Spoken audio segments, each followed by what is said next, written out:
The luxurious mansion was lost in a foggy haze. It was the perfect night to lose your life under the wheels of a car. The question of how it all began was frozen in his green eyes. What ended here is in blood. The face of the spectator who came closer, distorted with horror, did not explain anything. She herself exclaimed, "Why did you knock her down? Because if her sister dies, there will be no one to compose new compositions for them." Her interlocutor replied that it was time for them to leave, otherwise they might get into trouble. In her last moments, the girl, covered in blood, looked at her killers, her younger sister and brother. Then another man approached. "Wow," said the one who was her husband. "Forgive me, Ariana," he said, standing over the dying woman, adding that once he might have truly loved her. Even then, Ariana seemed incredibly boring to him. Now he could hug the one who was more flirtatious and interesting. The faces of both sisters were almost identical, and Ariana's husband believed that her sister was full of deceit. And now let her ask for forgiveness. There was no sincerity in this. She simply wanted to announce that she was pregnant from Ariana's husband. But Ariana considered these people her family. The brother noticed that Ariana was losing a lot of blood. He even asked if she was okay, but he was only concerned about the possibility of taking fingerprints. This is what he did in her last moments of life. Then the brother thanked Ariana with a mocking smile, assuring her that her property would be in safe hands. Ariana was betrayed by absolutely everyone. Her brother promised to play the requiem she had composed at her funeral. Ariana begged with all her might that she just needed one more time. She wanted one more chance. With this thought, she closed her eyes, and when she opened them, she could not help but cry out. The plate of fruit was torn from her hands and fell to the floor, shattering into pieces. The maid rushed to her aid, worried that her mistress might be hurt. Ariana couldn't remember why she was preparing all this. She even asked the maid Sophie, and she explained that today they were going to have tea with the Marquis of Pedigrin. That was the name of Ariana's husband.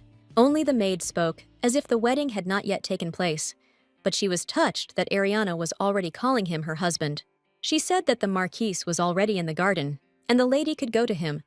But Ariana remembered that she and Lucas had been married for 5 years. Besides, these memories were so realistic. Thinking about this, Ariana went out into the garden. She thought it might just be a dream, but then she noticed the decorations in the garden, which were popular 5 years ago. Perhaps these were deathbed hallucinations. "Enough, stop it!" came from somewhere in the garden. A female voice assured that she was not in the mood today. The girl said that she heard that the wedding date had already been set, and she was terribly upset about it. But the man asked Elena not to worry, because this meant that from now on, they would live under the same roof. Ariana didn't know if it was a dream or not, but now she understood that the relationship between these two began even before the wedding. It turns out this hypocrisy has been going on for so long. At that moment, Ariana was called out. It was her brother. He wanted to know where she was. He told the girl to come to his room after tea. Maybe she forgot about it, but they had a lesson today. Count Lopez's family was famous for its musical talents. However, Edward did not inherit it. And now he angrily asked Ariana why she was silent. He had once suggested holding joint lessons, in which he allegedly corrected his sister's compositions. In fact, he simply stole them, and they were all performed at the Lopez family opera house, built by his maternal grandfather. The younger sister Elena sang. Ariana watched everything from the audience. She was aware of the situation, but she was not against living for them. She asked her brother what date it was today. It was the 27th of November, 325. It was the year when there were still 5 years left before Ariana's death. Now, she has a great opportunity to take revenge on them all and protect her music. Ariana told her brother that she suddenly had a great idea for a composition and suggested that they listen. She decided that this time she would be the one to throw everyone into the abyss. The brother agreed, although he said that he did not think it would be good for him. He said that Ariana didn't know anything about music yet, and the girl was going to play a melody that came to her mind when she was dying from blood loss. She said that her brother was right, and that she was a complete zero compared to him. The brother was glad that she realized this, because this was her only plus. He told her to play lively, to listen to what kind of inspiration had suddenly come over her. Ariana tried to remember what kind of music she preferred at that time. But even more important was to understand what she should do with the family she loved. Will she have enough willpower to take revenge on them? She played a melody, and everyone in the mansion heard it. These were the sounds that made everyone freeze and turn around. Ariana continued to play, "Lady, that was wonderful!" exclaimed the maid. She assured that it was the best performance she had ever heard. The Marquis asked what Ariana had just played. He came from the garden, bringing leaves with him. Ariana replied that it was impromptu. Elena also said that her sister's composition turned out great, and Ariana noted that Elena's voice would suit this song well. But Elena replied that her vocal range was a bit low for such high notes. Ariana laughed and expressed regret, then said that she had just come up with the perfect name. "This will be the aria of adultery." Elena asked if such a name was too vulgar. Ariana asked if she really thought it would be too much, and Elena was sure of it. But Ariana replied that she thought it would be just right. Elena asked what her sister meant by that, and Ariana replied that the name was best precisely because it was vulgar. Ariana noted that throughout history, it was passions that had captivated human hearts. But this did not convince Elena that it was possible to give the work such a title. "My brother said he liked the idea too. He thought Ariana was right. It would definitely create a buzz. But Elena said to hell with the buzz if the name was too weird." The brother suggested giving him a chance after all. Ariana said that no one can sing this aria except Elena. It took Elena a while to come up with an answer. Ariana left her and asked if she could go upstairs right now to continue her work. For right now, she felt that she could write it, from the overture to the final aria. "True, all of it," the brother clarified with anticipation, and ordered that when he finished, she bring it to him so that he could improve it. The Marquise, who overheard their conversation, said that this time Ariana would take responsibility for the opera from beginning to end. The girl promised to do everything in her power to write it. She thought that this time she would not allow her compositions to be taken away. Elena indignantly asked whether the Marquise was really going to stage an opera with such scandalous content. He replied that this performance was very important. After all, Dante Heisenberg has returned to the capital, and to greet him, a grand performance will be held at the Paradise Palace. So they had to not let them steal all the glory. This performance was supposed to be a sensation. Ariana thought about Dante Heisenberg. Suddenly, this man was her chance. She asked if Dante was really returning to the capital. The Marquis noticed that this time there was a trail of blood behind him. "They say he just defeated some barbarians." The Marquis looked at Elena and remarked that his future sister-in-law would be better off staying away from such a man. Elena replied that she knew, because they said his life was so decadent, as if he invited singers into his bedroom every night. The Paradise was actually a cabaret, while the Lopez Opera House was a place for the refined entertainment of the nobility. The Paradise was a place of entertainment for commoners to drink and watch performances, a place that became a refuge for the most fallen. And Dante Heisenberg was the master of Paradise, and a war hero whose hands were covered in blood up to the elbows. He once asked Ariana why she was wasting her talent, enriching those who did not understand how valuable her gift was. He suggested that the girl stop being stupid and go with him, because only she would be able to cut her talent like a precious stone. Dante was the only one who noticed that Ariana's family was exploiting her abilities. She was supposed to meet him. This thought brought Ariana to Paradise. It was the first time she had looked at this refuge for the fallen. She was immediately noticed and asked who she was looking for here. Dante's adjutant approached her. Ariana introduced herself and asked if she could see his lordship. The young man hesitated, because unfortunately, his lordship does not meet with anyone without an appointment. Ariana asked him to tell her that she was only asking for 5 minutes of his time. If she fails to interest him during this time, she will compensate for it. "Okay," said the Duke. He noticed that the lady was begging him for 5 minutes. "Nice to meet you, Your Highness," said Ariana. She said that she had come to offer him something. Dante said that they could end the conversation there, because he didn't think there was anything she could offer him. But Ariana had one thing with her. She asked for a moment to explain everything. Dante looked skeptically at the kalimba in the girl's hands. Ariana started playing the melody. The very first notes made Dante freeze. The melody of the kalimba enveloped the hall. The sounds flowed freely from Ariana's fingers. The girl concentrated on the game. Finally, she opened her eyes. Wasn't that good enough? 5 billion cardons. The Duke ordered the melody to be given to him on condition that all parts were present. Ariana thought that 5 billion for a piece of music was an incredibly generous offer, but she thanked the Duke out loud because it was not the price she wanted. She had completely different ambitions. She was going to become the Duke's wife. Dante didn't expect this. Having blurted out her proposal, Ariana froze. The Duke asked if she was going to exchange a piece of music for the place of his wife. Ariana noted that if he ever listened to music at Lopez's house, she wrote all of those compositions. Dante remarked that he had always believed that the Count had written them all. "That's not true," Ariana replied. "She wrote all the music and her brother only made minor changes to it." "Ha! Okay, to be honest," exclaimed the Duke. The offer seemed tempting to him, and the interlocutor interesting. Ariana added that she wanted to take all her compositions from her brother, but the laws of the Empire prevented her. According to this law, an unmarried woman cannot own private property, including copyright. Dante realized that the girl wanted to use him as a shield before the law to prevent her music from being taken away in favor of her brother. He understood everything correctly. "Just for 1 year," Ariana said, "until she finds a way to protect her music and complete her revenge. If Dante takes her as his wife, she will become the exclusive composer of Paradise." The Duke remarked that his wife's place was worth more than 5 billion. Ariana reminded him that he was now looking for an excuse to avoid the princess's proposal. He could use Ariana as a future wife. It's a simple, elegant excuse to refuse the princess. She also won't ask for anything, and he won't have to satisfy her material needs. Dante said that you shouldn't hide your cards when you play with him. To protect the music from her brother, Ariana needed legal protection, but the Duke wanted to know if she needed anything else. She had one more request. She asked Dante to pretend that he really loved her. The Duke laughed and said he liked Ariana Lopez's boldness, although the girl had not yet told him her name. But the last condition did not suit him. He won't pretend. A poor imitation is worse than nothing, even for a temporary deal. As long as Ariana takes his place as his wife, she will have to play her role sincerely. He asked her how she felt about such a proposal. If she didn't agree, she could still run away. This man was trying to scare Ariana, but she couldn't back down now. She said that she was fine with this proposal. The Duke looked into her eyes and almost hugged her. "Relax, Ariana," he said, pulling her closer.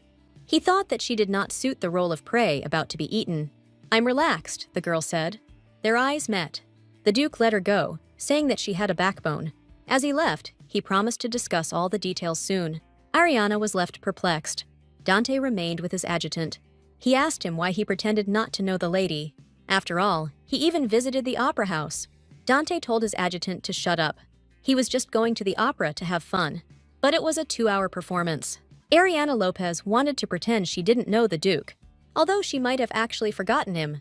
Dante himself did not know which of these options was more outrageous for him. Ariana returned home. Now it was time to catch my breath. This man sucked out all her energy in just one meeting. And she was going to become his wife. And now she didn't know if it would be a good idea. Dante was the man Lucas envied the most, and the man Elena desired the most. So Ariana needs this person. But towards the end of the meeting, she really did get nervous. If she hadn't known his secret, she would have been much more scared. Ariana was met by an excited maid. She reported that Marquis Pedigrin was already here. He had been sitting in the living room for about 2 hours. It was strange what he could be doing here without his bride. Well, she'll change her clothes and ask? Elena appeared, and the maid told her that there was a gift for her. Elena was delighted that her admirer sent her jewelry from Pierre. Then she noticed Ariana. Elena asked where her sister had gone, since the Marquis had almost wasted his time. She had been gone for so long. But she didn't have to worry, because Elena had taken care to entertain the guest. Ariana thanked her, but she advised Elena to be more careful next time. Elena asked why. Ariana reminded that an unmarried girl should not spend too much time with her sister's fiancé, as rumors may start. Elena asked not to say such things, because they simply spent time together as members of the same family. After all, the Marquis greatly appreciates Elena's talent, even comparing it to a lovely gem. No one understands the artistic nature like the Marquis. She asked Ariana to accept it, even if she didn't like it. And Ariana remembered that she always said something like that. It was as if there was a special relationship between her and Lucas that Ariana couldn't understand. Not an affair between a man and a woman, but a more elevated, creative connection. "Artistic nature," said Ariana. She asked if Elena had learned all the different tempos, but she knew that it was a miracle that her sister had even learned the notes. With her brains. "Ha," said Elena. She hurried to leave. Since her sister was not in the mood today, she would go down first so that Ariana could change and rest on the sofa. Ariana had no idea what Elena and Lucas were doing on that couch. Ariana was left alone in the room. She came closer to that very sofa. Her attention was drawn to 2 hairs that remained on the pillow. Red and light hairs intertwined. It was really funny. Ariana went down to the living room, where Elena's singing could already be heard. She noticed that her sister was a little out of tune, but Elena thought she was being teased. After that, Ariana greeted the guest. The Marquis asked why he had to wait for her for so long, and she responded by offering to share good news. Ariana reported that Elena seemed to have a lover and showed a hair that she found in the boudoir. Elena and the Marquis became alarmed. Ariana noticed that the Marquis had the same hair color. Then she asked if it belonged to him. Perhaps the Marquis entered her boudoir. "Yes, that's right," Lucas exclaimed. He explained that he was so bored waiting for her that he went in to look at his fiancée's wardrobe. He didn't see anything surprising in this. Why shouldn't he take an interest in his future wife's wardrobe? Ariana, he said, was so spontaneous, and since their wedding was coming up soon, he had to get her a lovely dress, and some jewelry wouldn't hurt either. Ariana realized that he was obviously trying to distract her by talking about dresses and jewelry. She asked out loud if this was true. Lucas replied that his future wife deserved such a gift. The butler came up and announced that a messenger from Master Pierre had arrived. Ariana pretended to be surprised. Then she turned to Lucas and assumed that he had called the repairman for her. "I'm so happy," Ariana told Lucas. She seemed not to notice that Elena had become gloomier than a thundercloud. In the box that the master brought there was a set of shining jewelry. The master was very glad to please the lady. He showed how carefully they had engraved the initials the customer had requested. Ariana guessed whose initials would be there. They most likely belonged to Elena, not Ariana Lopez. The girl was glad out loud that the decoration had her initials on it, and she said that she was touched by how the Marquis had managed to prepare everything. Lucas was surprised by Ariana's smile. Her beautiful but usually sad face looked completely different with such a bright smile. He said that he prepared all this for her sake, because when she is happy, he is happy too. Ariana noticed the earrings and bracelet. The master said that they would look great together. The master noticed that the lady had excellent taste. These decorations were usually bought as a set, and Ariana happily thanked the Marquis for such a gift. Lucas assured that this was a gesture of his sincerity towards Ariana. He was afraid to imagine how much all this would cost him. "I have to go," Elena said. She was going to take singing lessons. When the door slammed, Lucas thought that it was not easy to satisfy the desires of two women at once, but he could give Elena another necklace. Ariana understood what was going on in the hearts of these two. The girl looked at the jewelry and felt very strange. She could not even dream of such luxurious things when she was the Marchioness of Pedigrin. Lucas was very stingy, even in matters such as wages for servants. Ariana asked Wilhelm, the butler, how much the set could be sold for, and he said 50 million cadens. Ariana ordered everything to be sold, and Wilhelm was surprised that she would do this with the Marquis's gift. The girl asked to keep it a secret, and also to find a good informant guild for her. Ariana herself went to the city. She had important business. At the building she entered, a young man said that the owner was away today, so they were closed. Then he recognized the visitor. He didn't think he would meet her here. Therefore, he hastened to hide his face under the hood. Ariana said she wanted to make a request and asked if they were working. When the young man spoke again, she noticed that his voice had changed. The young man stated that his name was Leonard and that he was the owner of this guild, since which family actually ruled here was supposed to remain a secret from Lady Lopez. Ariana said she wants proof of her fiancé's infidelity. This request shocked the interlocutor. She replied that her fiancé was cheating on her with her younger sister, and she wanted to catch them doing it and break off the engagement. She didn't understand why this man was so surprised. Love triangles are the main source of income for information guilds, and they don't surprise anyone. Ariana said that her fiancé and sister are not shy about meeting in the garden or in her boudoir, so it should not be difficult to catch them. She also heard that this guild actively uses cameras. At this time, photography was still a recent invention, but it would become increasingly popular in the coming years. But many people believe that it is dangerous to take pictures and try to avoid cameras because they say that the soul can get trapped in a photo. This was to Ariana's advantage, because Elena and Lucas could not even imagine that their shameful deeds would end up in a photo. Ariana asked to take a photo of them together over the course of 2 weeks. She wants to have time to break off this engagement and arrange a new one within this period. The young man felt that jumping from one engagement to another so quickly was a harsh decision. He asked if the lady's new husband would be someone trustworthy after all. It was hard to imagine a better revenge on an ex than living in a new marriage and having children. But Ariana replied that nothing of the sort. She said that she would not have physical relations with her new husband. After all, her new fiancé is impotent. This discouraged her interlocutor, but he assured that her order would be completed on time. It was a very nervous meeting for him. When the visitor left, another employee asked when Sir Leo had returned. He replied that he was leaving again. He had some business to attend to. The employee reminded him that it was his job, not Sir Leo's. He did not understand why he was taking on the task. They noticed that their conversation was being watched. It was His Excellency. The interlocutors did not know that he had heard the conversation. They asked how long he had been there, and the Duke noted that he had failed to impress the woman. Now he wondered why Ariana assumed he was impotent. Leo also didn't know where Lady Lopez could get such thoughts from. She did say she wasn't nervous. He thought she was a cheeky woman who thought she couldn't hurt him. It was a complete upset. How dare she? Ariana was walking down the street at this time, thinking, it's time to get down to real business. She had 3 main goals. She had already visited the Informants Guild. Then you'll need to talk to Dante about the marriage contract and the search for a suitable soprano. Finding a soprano was key. Ariana will completely destroy the Lopez Opera House and her family. They won't have a chance to recover. The instrument of her revenge will be the music she writes. But the quality of the music doesn't matter if no one hears it. And it must be said that Elena was a great performer. 5 years later, she would become the best in the empire. Except for one person.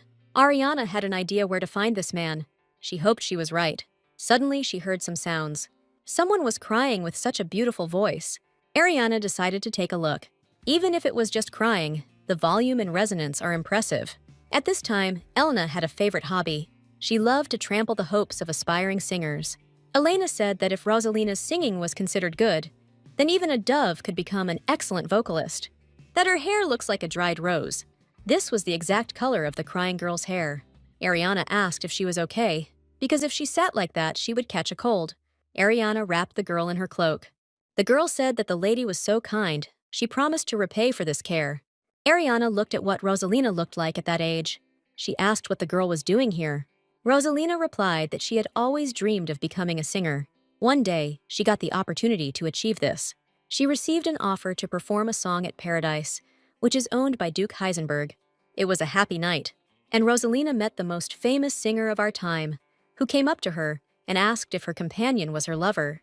The singer said that Roselina's boyfriend is a pretty good musician, but it's a pity that his voice spoils his performance. Roselina didn't hear anything good for herself, but she didn't pay any attention to these words. But she thought that she would have time to properly prepare for the performance. However, her lover suddenly disappeared. He left only a letter in which he said that he had met his true love. After hearing Roselina's story, Ariana thought that it was probably Elena's doing. Roselina said that she had been looking for a musician, but no one wanted to play for an amateur like her. It was so unfair that she would have to miss out on such an opportunity, but there was nothing she could do about it. Ariana extended her hand and asked when. Roselina wondered who this lady was. She had such beautiful hair. Ariana asked what time the performance was scheduled at Paradise. Roselina said from 4 to 5. There is not much time left. Get up, we have to go on stage, Ariana said. She told the girl to warm up and sing, and she would take care of the rest herself. She will accompany her. Rosalind just needs to sing, but she was going to perform a rather difficult aria, On Possession. Ariana noted that it was a melody with many intricacies. Roselina was worried that she shouldn't have said this, because the wonderful stranger might run away, because she was afraid of something too complicated. But she could also back down and sing some children's song if she could do it on stage. She assured that any other song would do. Ariana replied that they would go with the first option. The aria of Possession brought the first full house to the Lopez Opera House, the leading aria. The accompaniment was complex due to the change in key, which symbolized the emotional state of the heroine. Roselina was surprised that the stranger was satisfied with the song. Ariana said that she wrote this piece herself. So they ended up in Paradise. Ariana looked around. This is what Paradise was like at that time. The stage is in a terrible state. This was to be expected, since Paradise was not officially a concert hall. What was surprising was that 5 years later, it would be he who would shake the entire empire. There were rumors that Dante had no intention of cherishing Paradise. His interest was not in performances or opera, but in music itself. In any case, they will not be able to perform in such an environment. Ariana turned to the maid. She said she would like to change the scene. After all, this one was too close to the audience, and the reflector was not where it should be. And if you look at the stage, the light was falling in a completely inappropriate way. Everything was arranged completely inconveniently for both the singer and the audience. It was disadvantageous to everyone. Everyone was surprised by the unknown lady's ardor. Was she really planning to accompany them today? And the singer turned out to be an inconspicuous village girl. For some reason, her nose was red, like a tomato. But it didn't matter. If her level was too low, she would simply be interrupted halfway. The audience whispered about the performance of the new singer. Nobody had ever heard of her before. And now everyone assumed that it was just some kind of dummy. Roselina walked onto the stage full of determination. Finally, she got a chance to show her talent. She had to cope, and she would do everything in her power. With the help of her benefactress, she will cope. Ariana looked at Roselina, and then she started playing a melody. Everything was clear from the very first notes. This lady's performance was special. Now Rosalind also had to not make a mistake. Roselina pressed her hand to her chest and began to sing. Your look and your breath, I want them to be mine. These were the words of the aria on possession. It was the story of a great seductress. She accidentally ended up in a temple and fell in love with a priest. She realized the true desire to possess, which neither jewels nor handsome young men can arouse. And so she rejoices, declaring to everyone that she wants to possess his whole life, even if it dims its shine. I want you so much, why can't we be together? Sang Roselina. The audience was amazed by the singing, but even more by the playing of the accompanist. More and more people took their places near the stage. Roselina thought the next line was very important. It talks about how the heroine fully understands her feverish first love. If only you could be mine, sang Roselina. At that moment, something happened to her throat. It could have been because she had been sitting in the cold for so long. She didn't know what to do, because she would have to hit a very high note now. When the accompaniment fades, everyone will hear her voice break. But suddenly, Roselina heard Ariana exclude that line from the song. She turned to her benefactress, who winked at her. Ariana bought herself some time, and her playing was so beautiful, it was impossible to believe that one could improvise so easily. Roselina thought she could. She must sing for the sake of her benefactress. I will never regret it, only I will be on your side, sang Roselina. Then she froze, looking at the audience. There was applause. Roselina was happy. Ariana also looked at her with joy. The audience said that this singer is simply mesmerizing. She has an amazing voice. She can hit such high notes as the outstanding vocalist Elena Lopez.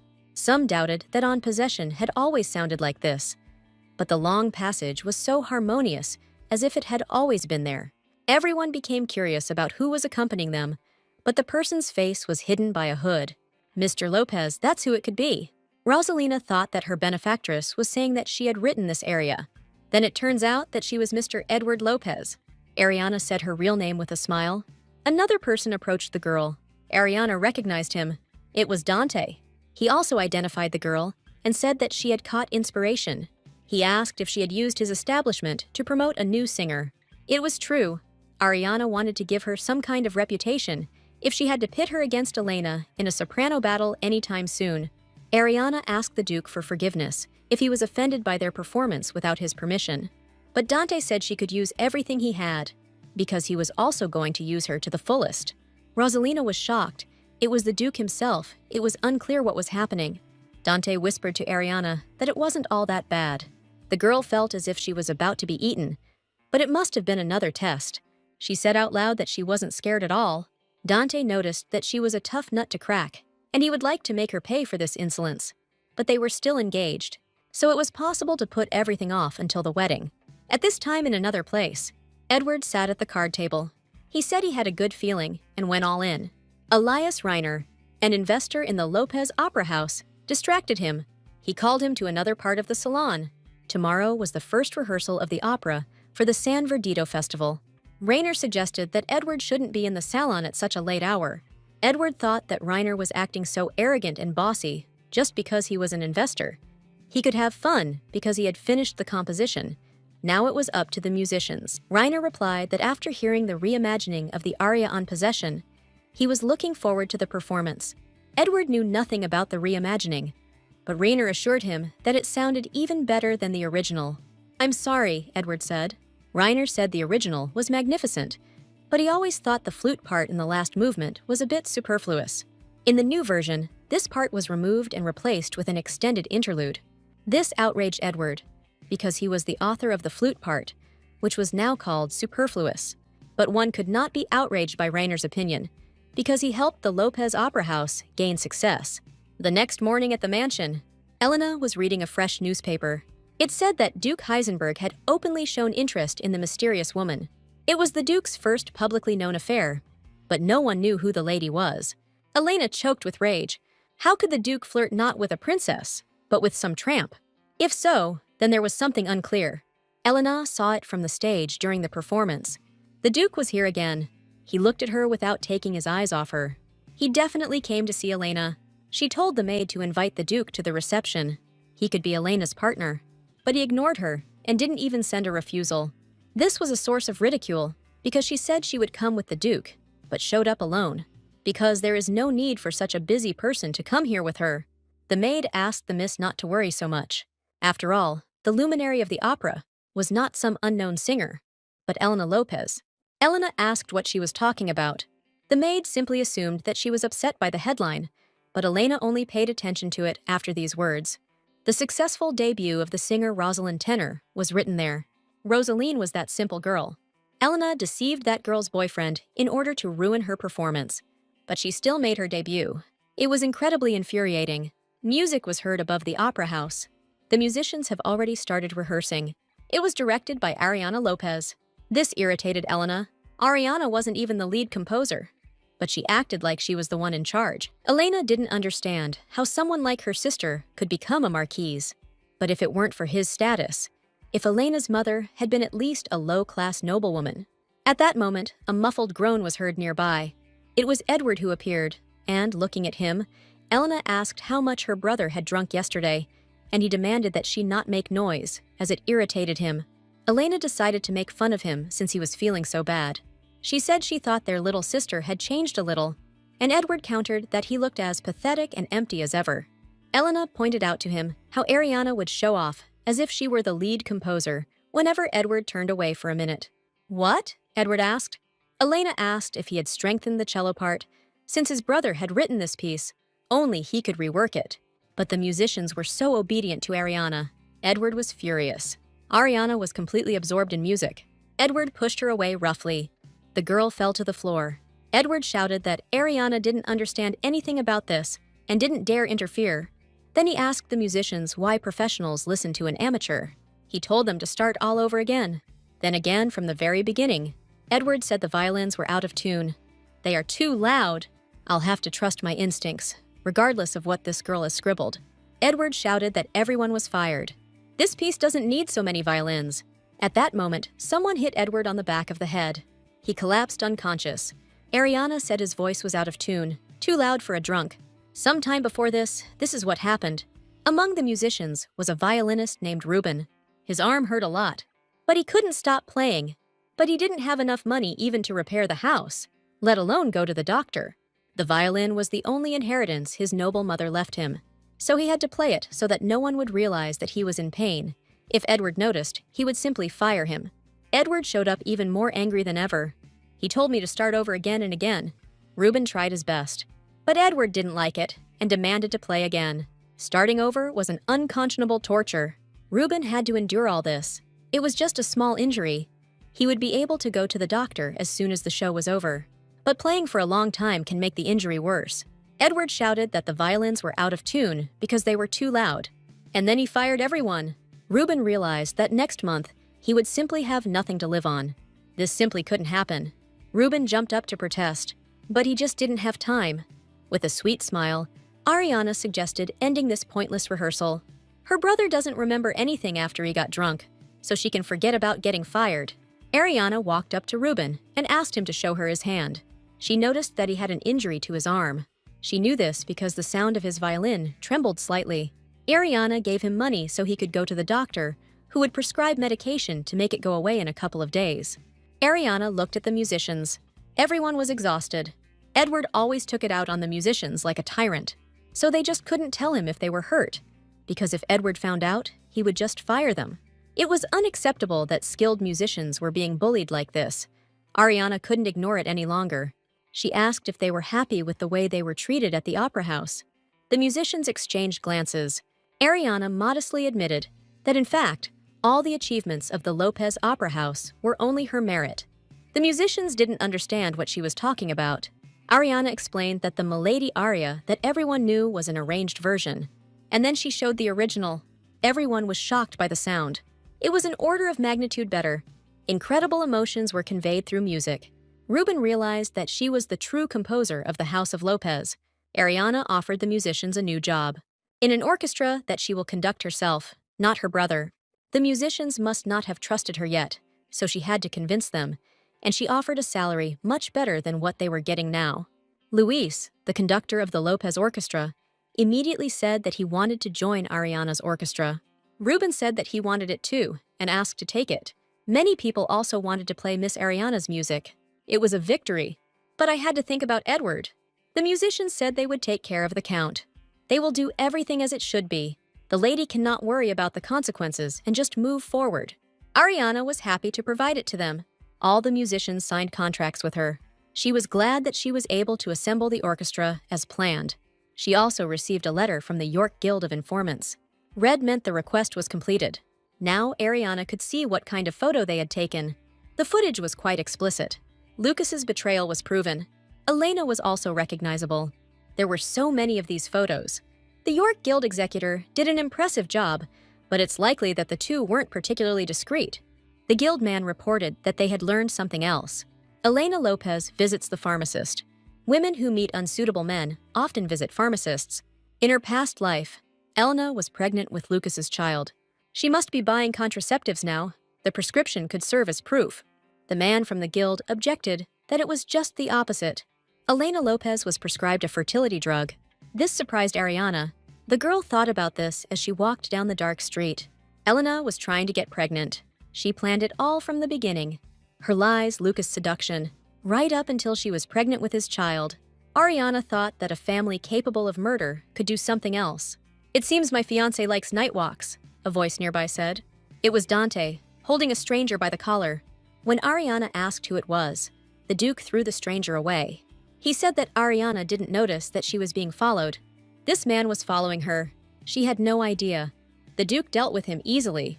Dante noted that it was obvious to everyone that such a rich lady would be an attractive target, especially when she has connections with such an influential person. He was right. Ariana completely forgot about caution. She asked for forgiveness. She won't make that mistake again. Dante asked why she was crying. Ariana didn't cry. Dante was wrong. She was just a little tired. Preparing for the wedding takes more energy than expected. Dante agreed that it was very difficult when you had not one but two suitors. He wanted to know when Ariana was going to get rid of the excess. She planned to complete all the preparations for her wedding with Lucas Pedigrin on schedule and leave him at the altar on the day of the ceremony. Dante suggested doing something even crazier. For example, he could ruin the wedding by declaring that he objects, or maybe grab her wrist and kiss it in front of everyone. Why doesn't Ariana be a little more honest? She was scared to go to this wedding alone. Dante said that she couldn't be sure that she would get out of this situation unharmed. To be honest, Ariana was scared. She didn't know what Lucas was capable of in a fit of anger, but she could not ask his lordship to come to the wedding. She thanked Dante and assured him that she could handle it. Dante didn't argue. Another day, the girl tried on a bracelet. She admired her wrist thoughtfully. The jeweler said that rubies look even more impressive on such clean skin. He noted that not all gentlemen could afford such jewelry. Lucas stated that they would take whatever his fiancée wanted, and it should be noted that their show was fully booked. To show off the latter was the most obvious reason for such sudden generosity. Ariana hadn't really slept last night. She was tired and now she just wanted to go home. Lucas, looking at her, decided that she was touched, but her eyes were just watering from the fact that she kept yawning. Lucas thought that Ariana's touched expression was quite cute. He announced that once they were married, his Marchioness would have dozens of such trinkets. Lucas laughed. Yes, the decoration was expensive, but it was worth it. Besides, his wallet will soon be full again. He made no mistake in investing in the Lopez house. Once the show gains recognition, thanks to Ariana's work, they will take a place on the festival's main stage, and his investment will pay off 100-fold. These pleasant thoughts were interrupted by an enraged horse. Lucas was scared to death. In a panic, he pushed Ariana away. The girl fell, and he started running. The horse reared up.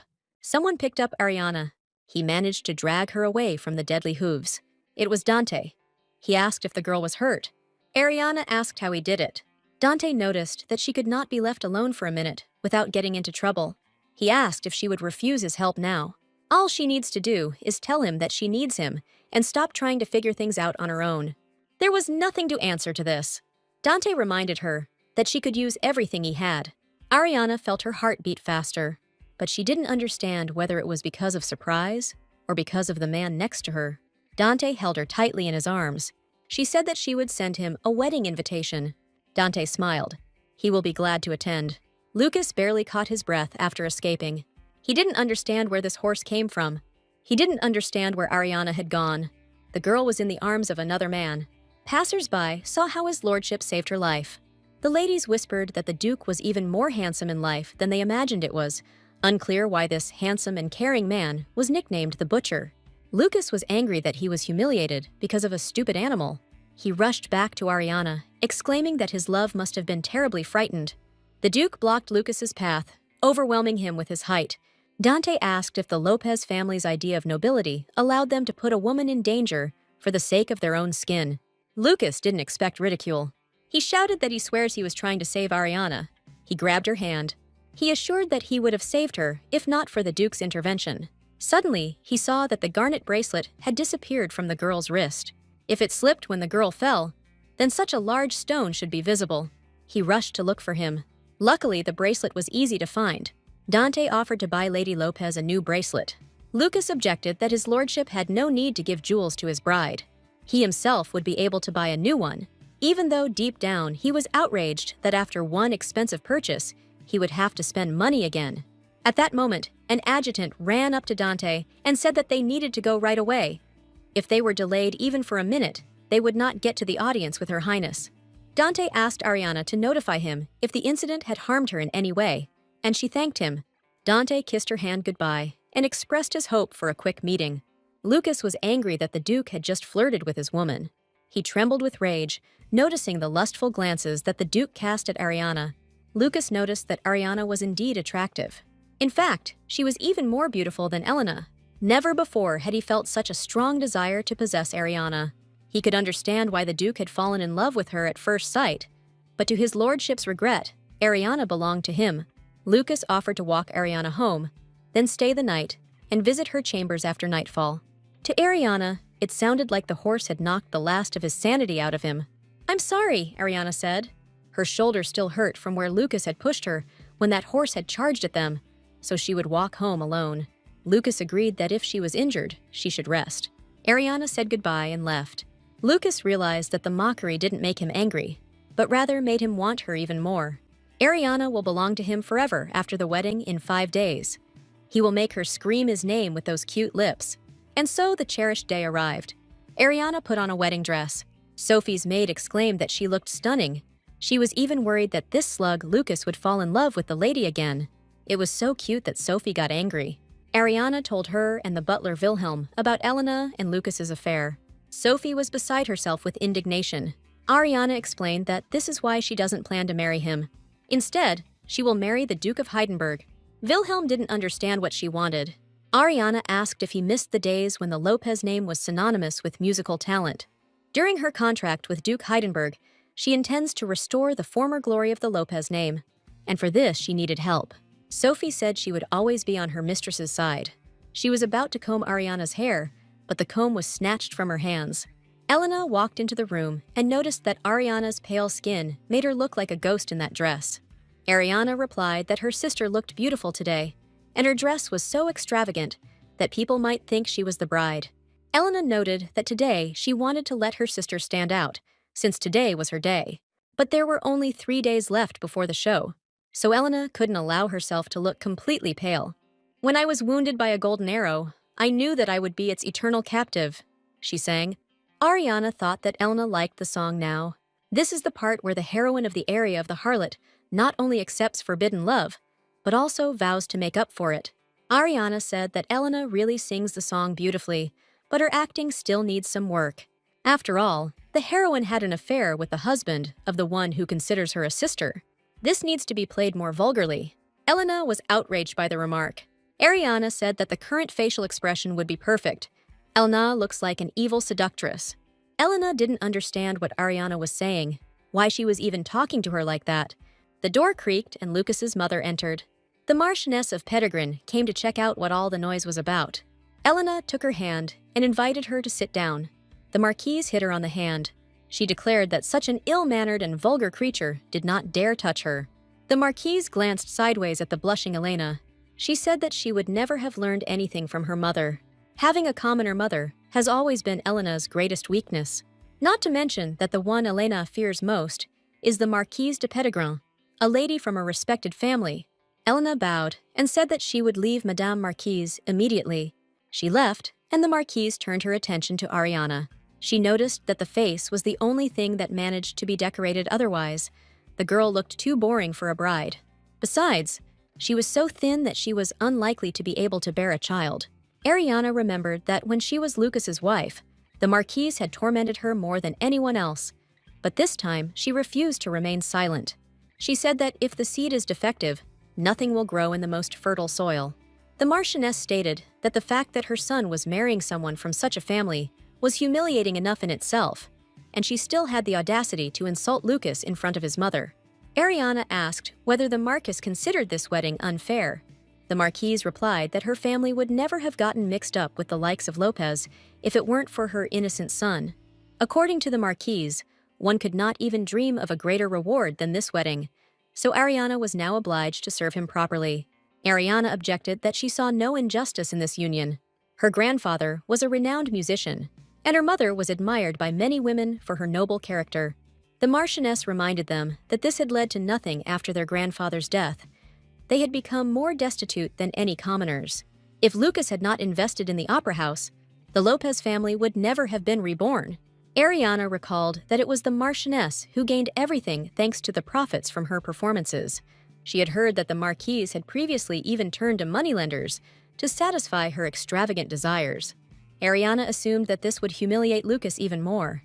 The Marquise screamed that the impudent girl did not dare speak to her in such a tone, because she was only a peasant to whom their family had condescended. She wanted to hit Ariana, but the girl dodged. The Marquise could not stay on her feet. She fell, and Ariana asked innocently if everything was okay with the lady. She said that since the Marquise needed rest, she would leave her.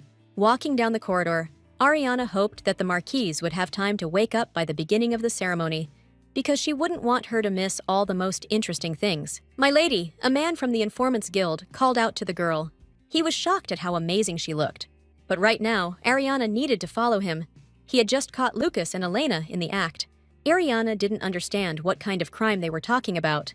It was hard to imagine them doing anything on their wedding day. And so they went into the right rooms. Lucas consoled a crying Elena. Elena complained that Ariana called her image vulgar. Elena complained to Lucas about how Ariana made fun of her dress, when all she wanted was to dress well for her sister's wedding. But Ariana felt nothing but hatred towards her.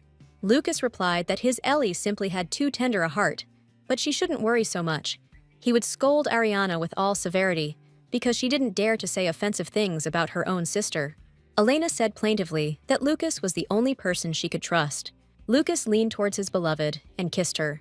His hands moved on to obvious liberties, making their way under Elena's dress. This scene could easily be seen if the doors to the boudoir were slightly opened. Then Ariana closed the door. She had enough of what she had already seen. It was unbearable to look further. It looked much more disgusting than one could imagine. Her companion reminded her that they had already collected enough evidence, but he simply felt that she needed to see everything for herself. Ariana turned to him and thanked him for bringing her here. Come to think of it, she should be grateful to these two as well. Because of their behavior, she would have no regrets about what she was about to do. With these thoughts, Ariana walked away and went out onto the stairs. Her brother blocked her path, eager to find out why she was so happy. Ariana said she was just glad her entire beloved family was together. Edward thought that his sister was talking nonsense, but he had enough troubles already, for example, with the Marchioness, who had suddenly lost consciousness. He asked who invited this person anyway. It seemed to him that this wedding was simply cursed. He said that since Ariana now belongs to the Pedigrin family, she should try to serve the Marquise well, because they need their power and influence so much. "Ariana," Lucas said, also descending the stairs. acting as if he had been looking for a long time and could not find her. He noticed that she looked stunningly beautiful. Ariana noticed the lipstick on Lucas's face. He didn't even bother to wipe it off. She told Lucas that his lipstick was smudged. Lucas replied that it was from the fruit he had eaten earlier. Ariana wondered if this man really loved Elena so much that he was ready to cheat on her even on his own wedding day. He loves her so much that he is willing to risk being caught just to hold her in his arms. Come to think of it, in their past life, Ariana and Lucas almost never went to bed together because Lucas's dignity rarely worked as it should. Sometimes, when they did this, he would drag Ariana into some corner of the garden where guests might pass by. There were also dark corridors through which servants could pass at any moment, and no matter how much Ariana begged him to stop, he simply told her to shut up. If you think about it, all these situations had something in common. There was always the chance of being caught off guard and in a sticky situation. It was important to Lucas to do this in places where he could be seen, or to have an affair with his wife's sister. Ariana's ex-husband was simply so impotent that he couldn't get aroused without a thrill. But one day, he finally succeeded. Ariana looked at Lucas and said that it was pretty fast. Lucas asked what his fiancé was talking about, which he had to finish quickly. Ariana thought she should tell him that she meant his ridiculous and pathetic outbursts of passion. The girl said out loud that the gentleman understood perfectly well what she was talking about. But Lucas didn't understand. He was only worried about what Ariana might guess. Elena also came down to the hall, beaming, confident that, as she had planned, the marquise belonged entirely to her alone. Today was Ariana's wedding, but Lucas still looked with such a passionate gaze, only at Elena. She even felt goosebumps on her skin. And suddenly, she saw a man whom she never expected to meet at this event. Duke Heigenberg, an enemy of the emperor, was present at the wedding of Lucas, who supported his majesty. Perhaps he also came to see Elena. Of course it was, because he came to all her shows time after time. Maybe the last time he declined her invitation, because something urgent came up. Elena came closer to the Duke and greeted him, and then announced that she was the bride's younger sister. "Oh, so it's you," the Duke said indifferently. Elena beamed. He remembered her.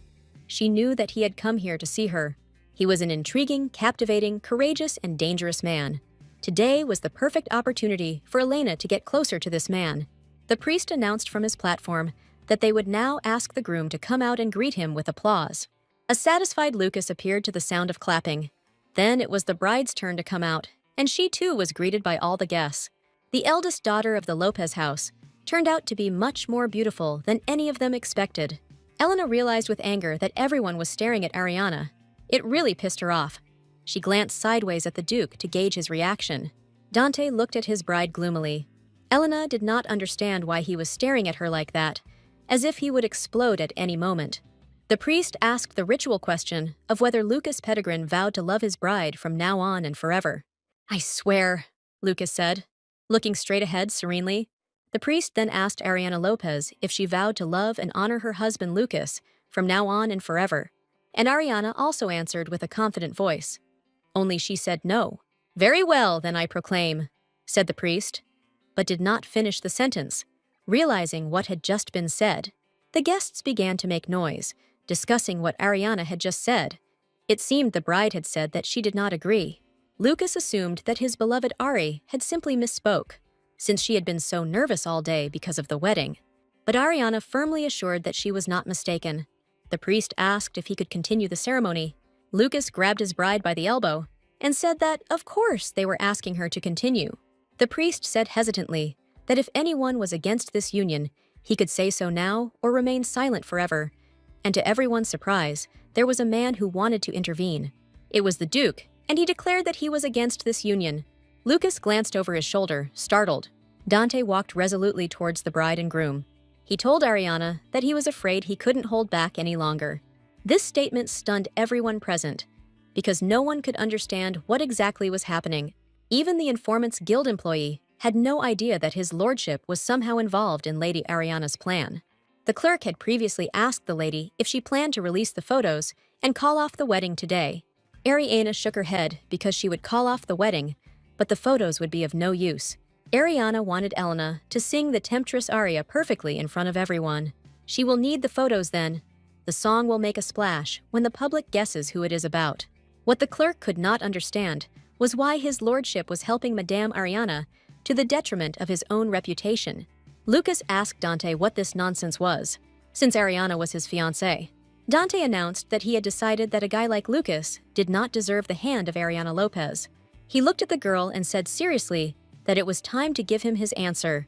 "Choose me instead of this empty-headed fool," he suggested, and assured her that he would value Ariana more than anyone else. "Ariana!" Lucas cried out and asked if she could seriously think about such a thing now. He was Lucas Pedigrin, the man Ariana loved with all her heart, and Ariana replied that she had made a choice, which puzzled Lucas. She came to the conclusion that she could not marry him, which she said looking into his eyes. Lucas asked, taken aback, if she meant to say she was calling off the wedding. Just like that, right in the middle of the ceremony. "Yes," said Ariana, because she preferred to die alone rather than marry someone like him. She called Lucas a disgusting bastard who was having an affair with her own sister. Lucas couldn't believe she knew about this. He wanted to know how long ago. He cursed, because it turned out that of all the possible days, Ariana guessed today. Lucas exclaimed that this was not true, that he could explain everything. He grabbed Ariana's hand and suggested that they talk in private. But Dante suddenly hit Lucas, knocking him off his feet. Dante told Lucas not to even dare touch Ariana with his dirty paws. "So," said the Duke, looking at the girl, he wanted to know what choice she had made, and he assumed that she had chosen him. His hand went to Ariana's waist to pull her closer to him. He said that even if it wasn't so, he would get her out of there by any means necessary. Dante said that he had decided everything the moment he first saw the girl. Ariana didn't understand if Dante's look was just a well-acted scene. The Duke leaned towards the girl and whispered that he had decided to never let her go again. With these words, he kissed Ariana in front of everyone present. The crew rolled along a narrow road. Elena sat inside, listening with a stunned look to the curses that her companion shouted. The brother cursed without stopping. He did not understand how this pathetic girl dared to do this to them. Thanks to her, the alliance with the Pedigrin family was destroyed. The guests left the failed celebration in shock, and the Marquis of Pedigrin had to be carried out on a stretcher. And now, the Marquis may withdraw the investment because he is furious. It was depressing. There were only a couple of days left until the premiere. It was unclear how it was that, of all the possible people, Ariana had run away with Duke Heigenberg, and yet she was still somewhere. Could it be that Ariana has somehow regained her memory of what happened more than 10 years ago? Finally, the carriage stopped at the porch of the mansion. The brother got out and shouted to Elena to also get out of the carriage without delay. "It's pointless," she replied. "No one like Ariana could become the Duke's bride." The opera was scheduled to take place in 3 days. If this performance was a failure, they would not be able to take part in the founding festival. Elena looked absolutely terrible, as if she had no idea that she would be singing on stage in just a couple of days. She asked if her brother was serious about not going, despite the ongoing fiasco. But it was important to say that Ariana's presence or absence does not in any way affect the performances of the Lopez Opera House. And when Ariana returns, her brother will catch her and force her to marry the Marquis, even if he has to beat her half to death. Ariana was home, and she said, "Welcome home, dear brother," as if nothing had happened. "You!" cried Elena and her brother, not finding any suitable words. Ariana smiled as she looked at them. The brother shouted that Ariana was a pathetic girl who didn't understand what she had done today. He asked how she dared to show up home with that insolent smile after such a scandal. Ariana replied that this was the very reason she was packing her things. She intended to leave this house forever. She saw no reason to be surprised, since she could no longer live in this house after marriage. The brother asked her if she meant to say that she really intended to marry the Duke. She didn't dare say that, so he swung and hit her. This little boor simply didn't dare say such things, didn't dare act like that. Ariana used to be so scared when Edward got angry like that. He made the girl feel as if her drunkard father had suddenly come back to life. But now Ariana could clearly see that he just looked completely ridiculous. Seeing his sister's smirk, Edward frowned. He raised his hand to slap her and demanded that she immediately remove that insolent smile from her face. But Ariana wasn't going to take it lying down and responded to her brother by kicking him in the shin. Edward fell with a groan, clutching his leg, to the screams of a frightened Elena, while Ariana looked on, remembering the words of her grandfather, which he often repeated during her childhood. The older man always taught her to aim for the shin when striking, not the groin, even when dealing with men. As it turned out, he was right. Ariana told her brother that she was not going to marry Lucas while he was still yelling at her for hitting her and being rude. The girl asked if Edward hadn't been curious about why she had decided to call off the wedding so abruptly. The man, who had gotten up from the floor and was very irritated, indignantly agreed to listen to his sister. Ariana revealed that Lucas cheated on her. She added that it happened right on the day of their wedding. When Elena heard these words, her eye twitched, and Ariana finished her story with none other than her own sister. Elena exclaimed that Ariana had simply gone completely crazy. Elena cried out that Ariana believed that she was having an affair with her son-in-law, but she did not dare accuse her of such indecency. It was only at this moment that Edward learned that Lucas had been having an affair with Elena. He couldn't say that he didn't expect this from them. He saw how this stupid girl tried to flirt with his sister's fiancé several times, and it was obvious that Lucas enjoyed her attention. Now, Elena screamed in rage that her sister did not dare try to ruin her reputation like this, portraying her as a woman of easy virtue. She rushed to her brother, calling on him to stand up for her. According to Elena, Ariana was setting her up to cover up what she had done, and Edward said that he understood everything. The sound of the impact was very loud. Elena turned away from him. "Come to think of it, I don't remember ever hitting you," Edward said to Elena. The girl trembled in fear, looking at her brother. Edward demanded that she apologize to her sister that very second, which made Elena angry, because she believed that she had nothing to apologize for. She was not guilty of anything. Ariana watched this family scene and thought that the slap was a big surprise for Elena. And this was natural, considering that neither her father nor Edward had ever beaten her before, because Ariana always stood up for her sister and took the full brunt of the punishment upon herself. Although she strongly doubted that Elena had ever thought about this, now Elena was outraged that Edward could say such a thing to her. Edward hit her again, angry at her behavior. He ordered her to immediately kneel down and beg Ariana for forgiveness. Elena couldn't believe that Edward demanded that she do this. Edward replied that if his sister was accusing Elena of something like that, she could at least pretend to repent and not be insolent in response. Elena asked for forgiveness with a laugh, but Edward was not looking at her, but at Ariana. He understood that since Ariana had caught her sister with Lucas, this was a worthy reason for leaving, and now he needed to calm the indignant girl down. Edward thought that Ariana had always been a softie, so now he just needed to make Elena ask for forgiveness, even on her knees. "Thank you for this cheap farce," Ariana said. With a smile, she announced to her brother and sister that unfortunately, their audience was coming to an end. Not paying any more attention to her shocked relatives, the girl headed towards the exit to slam the door behind her forever. Belatedly, Edward rushed after her, calling her name. He was surprised to see a hand with a sword block his path.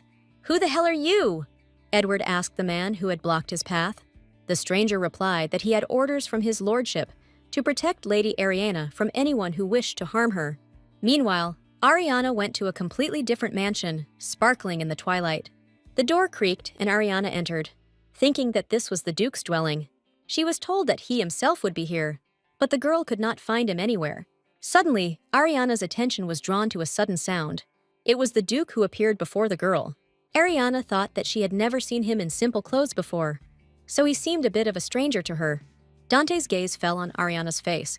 "What happened to you?" he asked, and the girl did not immediately understand what he meant. He took her chin in his hand to examine the mark from Edward's slap more closely. Ariana hadn't thought it was that noticeable. Dante stated that he despised any damage to his property, especially when it came to his woman.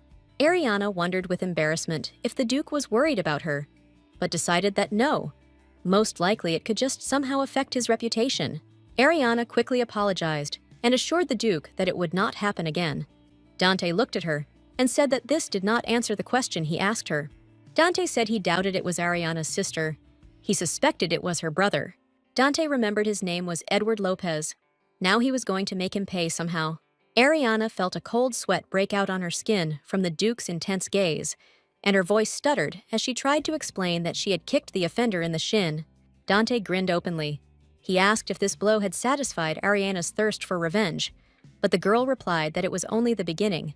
She had to admit, however, that the Duke had made the day much better, and she thanked him with a smile. Dante replied that he was glad she liked it. He touched her face and said that it was nice to know that he was giving her pleasure. Ariana didn't understand why Dante was stroking her lips. She remembered that kiss and immediately blushed. She forced herself to collect her thoughts, because she knew that this was all just a game. Still stuttering, she expressed confidence that the last part would get everyone talking about today's events. Then, Ariana bowed and added that she would do her best to repay her debt as soon as possible.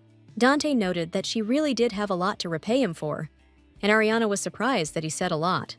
The Duke replied that he had thought so, that the girl was not pretending, but had in fact forgotten too much, and Ariana did not at all understand what his lordship was talking about, what exactly she could have forgotten. "Okay," said Dante. "I'll give you a chance to figure it out for yourself and try to remember." Ariana excitedly went through her memories. He might have been talking about that old incident, but it could not have been connected with his lordship. There was something she was missing. These days, high society was seething with gossip, and news ladies over tea told each other the details of what had happened the day before at the ill-fated wedding. It was simply an incredible sight, and the Marquise Pedigrin, who fainted and hid herself, is now forced to wear a plaster cast. Few could have imagined that his lordship would ruin the wedding and take the bride with him. But the biggest mystery was how this girl managed to win his unapproachable heart. This is exactly what they were talking about in the mansions and salons of the capital. Everyone was wondering what would happen to Her Highness now that she too would learn the news. The fact that Duke Dante Heigenberg disrupted the wedding in order to take the bride away himself has already been printed even in the newspapers. Everyone asked if this was the woman he chose over Princess Katerina. Katerina read the article and remembered the name, Ariana Lopez. The princess was going to see this girl in person. A loud laugh echoed through the Lopez residence. Edward asked Wilhelm if he was sure that the ledger in his hands was correct.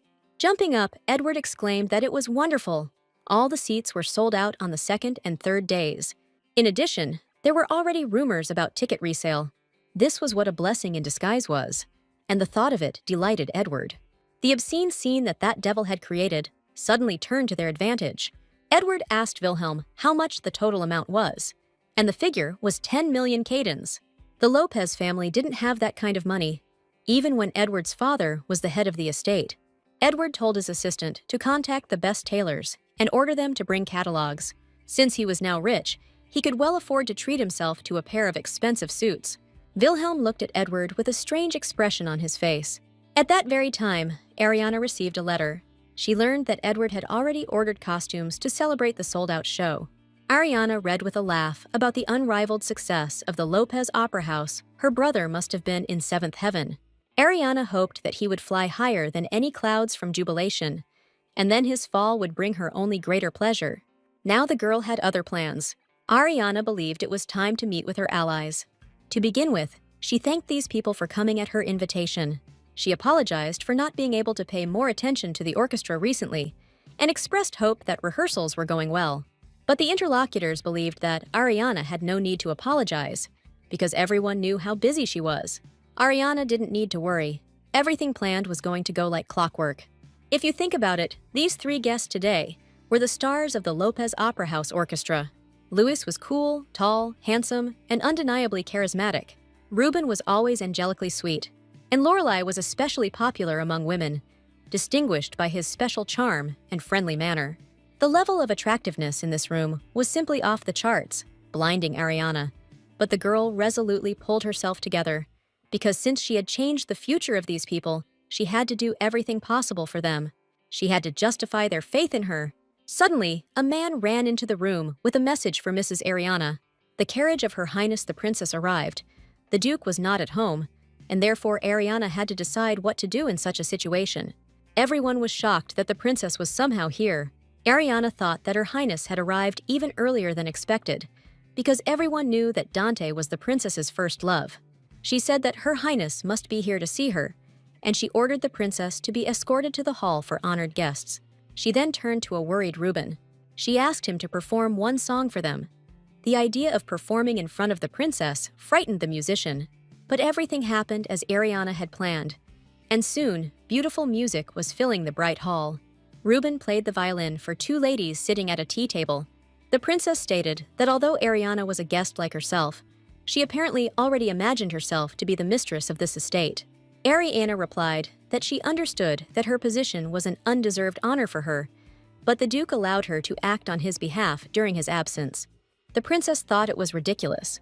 One might assume that they had already exchanged marriage vows. Ariana didn't know what to answer her. The princess thought gloomily that the engagement had apparently really taken place, and the Duke was truly close to this girl. An article about what happened in Elysium was published quite recently. The man whom the princess personally hired to keep an eye on the Duke was beaten by him before he could find out anything. The fact that they had become engaged so quickly still sounded like complete nonsense, and the princess refused to accept it. Ariana said that she knew that she did not have many merits in comparison with Her Highness, and that someone more refined would be suitable for the role of the mistress of this estate. Someone like Her Highness. The princess did not understand what her interlocutor had in mind, why she suddenly launched into such flattering speeches, but she was absolutely right. Ariana began talking about the delicate pattern that adorned the princess's dress. Her Highness did not allow her to change the subject so abruptly. Ariana replied that she had only wanted to say that the design was so beautiful and delicate, but she had thought that it would be impertinent of her to praise Her Highness's dress. The princess suddenly opened her fan and covered her face with it.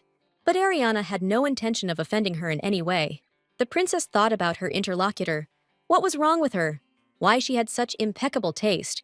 Now the princess saw that, contrary to all the piquant rumors about this girl, Ariana's face looked as if she were a virtuous maiden from an honorable family. She was so beautiful. The princess said that Ariana has a keen eye, because she personally drew the pattern for this dress, so it is impossible to order a similar one from any tailor. "So this is your work," Ariana exclaimed. And it was no wonder then that the style seemed so familiar. The princess was surprised that this near stranger knew something about her personal drawing style. Ariana happily explained that she even had one of the princess's art brochures. Art brochures could only be works that the princess had made at the Royal Academy of Art in Enda. Her Highness became terribly agitated, the reasons for which were incomprehensible to Ariana. She coldly ordered her interlocutor to get rid of these brochures that very second. This surprised Ariana very much, and she asked why she had to do this. The enraged princess screamed that she had done these works many years ago. There were so many mistakes that she could not even bring herself to look at them. Ariana replied that perhaps for the princess herself this was true, but for her those paintings were the only consolation, especially the one with the girl holding a dandelion fluff. The way the girl could neither let go nor squeeze what would fly away from her hands comforted Ariana when she felt lonely because of what she could never have. Ariana admitted that it might sound strange, but she felt as if that painting understood and shared her sadness. She looked at the princess with a smile. The empty sadness that comes from wanting what you can't have was exactly what Her Highness was thinking about when she painted this picture. Never before has anyone shown such a deep understanding of the princess's work. Princess Katerina told herself to collect her thoughts. This must all have been some kind of scheme. She couldn't forget why she came here. The princess admitted that Ariana had a very sharp and penetrating eye, but she was wrong to believe that this cheap flattery was capable of convincing her and winning her favor. Katerina said she refuses to sit on the sidelines and watch as Ariana drags Dante into indecent scandals. She knew it was useless, that there had never been a chance to marry Dante. He already has enormous power, and if he also becomes the heir to the throne, the political balance of this empire will be plunged into chaos. At this moment, the princess turned her attention to the music. She remarked out loud that the melody had been playing for some time, and Ariana suggested that they tell the violinist to stop if Her Highness did not like it. Katerina replied that she didn't mean that. She just wanted to know where the melody came from. To tell the truth, Ariana said, this piece was inspired by a painting that Her Highness exhibited at the last Foundation Festival. It was called Two-Faced Joy, and the song was created to represent the melancholy of the princess's painting. Katerina didn't understand what was going on at all, how this girl could understand her art so well. The princess asked how Ariana even heard this song. Ariana replied that she wrote it, which amazed Katerina, who simply could not believe that a woman wrote the melody. Ariana said that it was true, just as it was true that a princess, also a woman, painted that picture. Katerina guessed that Ariana had deliberately ordered that nice violinist to play that piece after she learned that the princess had arrived. Now everything became clear to her. This girl planned everything from the very beginning to gain Katerina's trust. Angered, the princess said she would return another time, said goodbye, and left, leaving Ariana in bewilderment. Ariana thought that the rumors that the princess was partial to flattery were true. Now for some time she would not oppose her plans. But Ariana had not lied at all when she confessed to Her Highness her love for her paintings, and it was also true that she had written the melody, inspired by the two-faced joy. Ariana sincerely hoped that the princess would see her sincerity. After a couple of days, many people lined up in a long queue. Elena walked in front of these people with a triumphant smile. People from the crowd greeted Mrs. Elena. They said that she was as beautiful as always, that they were looking forward to her performance. Elena thought contentedly that what happened at the wedding only helped the Lopez family attract unprecedented attention. Every show was sold out. It was weird that once Ariana disappeared, things started to get so much better. It even seemed that it was the sister who was the cause of all the previous failures. Elena just couldn't understand why Mr. Lucas continued to insist on searching for Ariana when it was completely obvious that they were doing well without her. Elena was sure that after the colossal success of today's performance, even Mr. Lucas would finally understand who the real treasure of the Lopez Opera House was. And then, it would be she who would become the next Marquise of Pedigrin. With this in mind, Elena entered the opera house. But her mood was not destined to remain serene there. Edward was furious, because there was no one from the orchestra there, and he did not understand where they could be. Elena asked what the meaning was that the orchestra was missing, since the performance was about to begin. Edward replied irritably that he had said exactly what he meant. None of the musicians had shown up. Elena exclaimed that these people simply could not be late on such an important day. She stated that it was Edward's responsibility to make sure they were here, even if it meant dragging them out of their homes. But Edward had already checked their houses, and they were nowhere to be found, as if they had all decided to disappear at once. And then Elena asked if they couldn't just hire someone else. Edward shouted at his sister, calling her names, because no musician on the planet could learn such a complex piece in such a short time. The man who had joined the Lopez siblings asked if Edward meant to say that the show would have to be cancelled. It was Lucas Pedigrin, and Edward hastened to assure him that the Marquise did not need to worry, because he had already found a pianist. They would manage without it. Edward grabbed his sister by the wrist and pulled her roughly towards him, causing her to cry out in pain and surprise. Edward told Elena to go and buy them time. "What are you saying?" Elena exclaimed. She didn't understand what she was supposed to do on stage without a single accompanist, but Edward shouted in her face that she could do whatever she wanted, sing songs or juggle. He didn't care what she came up with. "Listen here, Elena Lopez," Edward said. "He put a lot of money on this opera house, and now he simply couldn't lose everything because of someone's stupid mistake. If this happens, Edward might get very angry." "Okay," Elena said with a tremor. She walked out onto the empty stage, surrounded by whispers from the audience. When Elena started singing, people started asking where the orchestra was, why the soprano was singing alone on stage. Maybe this was some new move. Elena continued to sing the aria without musical accompaniment. "From the very first moment I saw you," she sang the lines of a song, but the audience said that the singer had a good voice, but it all sounded dull without accompaniment. They hadn't paid that kind of money to hear a soprano sing a cappella. Elena convinced herself that she was a professional and that she would be able to cope with such circumstances. She simply had to, because if she failed now, it was scary to imagine what Edward would do. Elena continued the aria, but felt a chill on her skin. At that moment, Elena noticed a man in the front row. It was Ariana, who sat smiling and looking at the stage. Elena didn't understand what her sister was doing here. The audience noticed a change in Elena's singing, assumed that she was singing out of tune, and then the singer stopped altogether. Elena thought angrily that Ariana had come here on purpose, because she wanted to provoke her.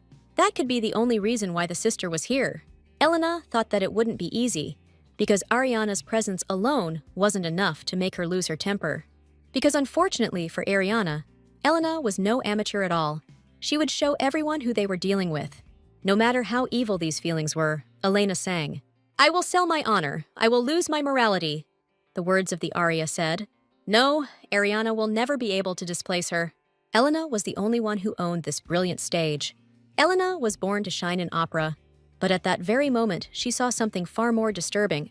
These were photographs that captured her and Lucas in their most indecent moments. It turned out that Ariana knew everything from the very beginning. She had been watching Elena and Lucas long before their ill-fated wedding. Hiding behind a mask of calm, Ariana simply waited for the right moment to strike. "What's wrong?" Ariana asked, looking at her sister, and ordered her to continue singing. "This is still your aria," Ariana said. But this was the aria of the harlot, which Ariana once said with such enthusiasm. At that time, Elena didn't know why Ariana had such a triumphant smile. Elena realized that Ariana had written this song to mock her sister, and now it made her furious. After this episode, people started to leave. They said that they had thrown their money away, and all after talking about how this performance would go down in history. After all, the audience had paid a fortune not to see Elena alone, but to enjoy sophisticated music. Now some of them were going to demand a refund, because the organizers could not think that all these funds were thrown away on a third-rate opera. When one of the audience members said this out loud, the others agreed with him completely. It was unacceptable that such a wonderful evening had been hopelessly ruined. So said the man, who then pointed toward the fountain and remarked that he had heard that someone was holding a high-class performance on the Place de la Madeleine, and absolutely free of charge. He himself walked quickly there and suggested that the rest of the disappointed spectators do the same. Place de la Madeleine? The man in the top hat asked his neighbor and suggested they go there too.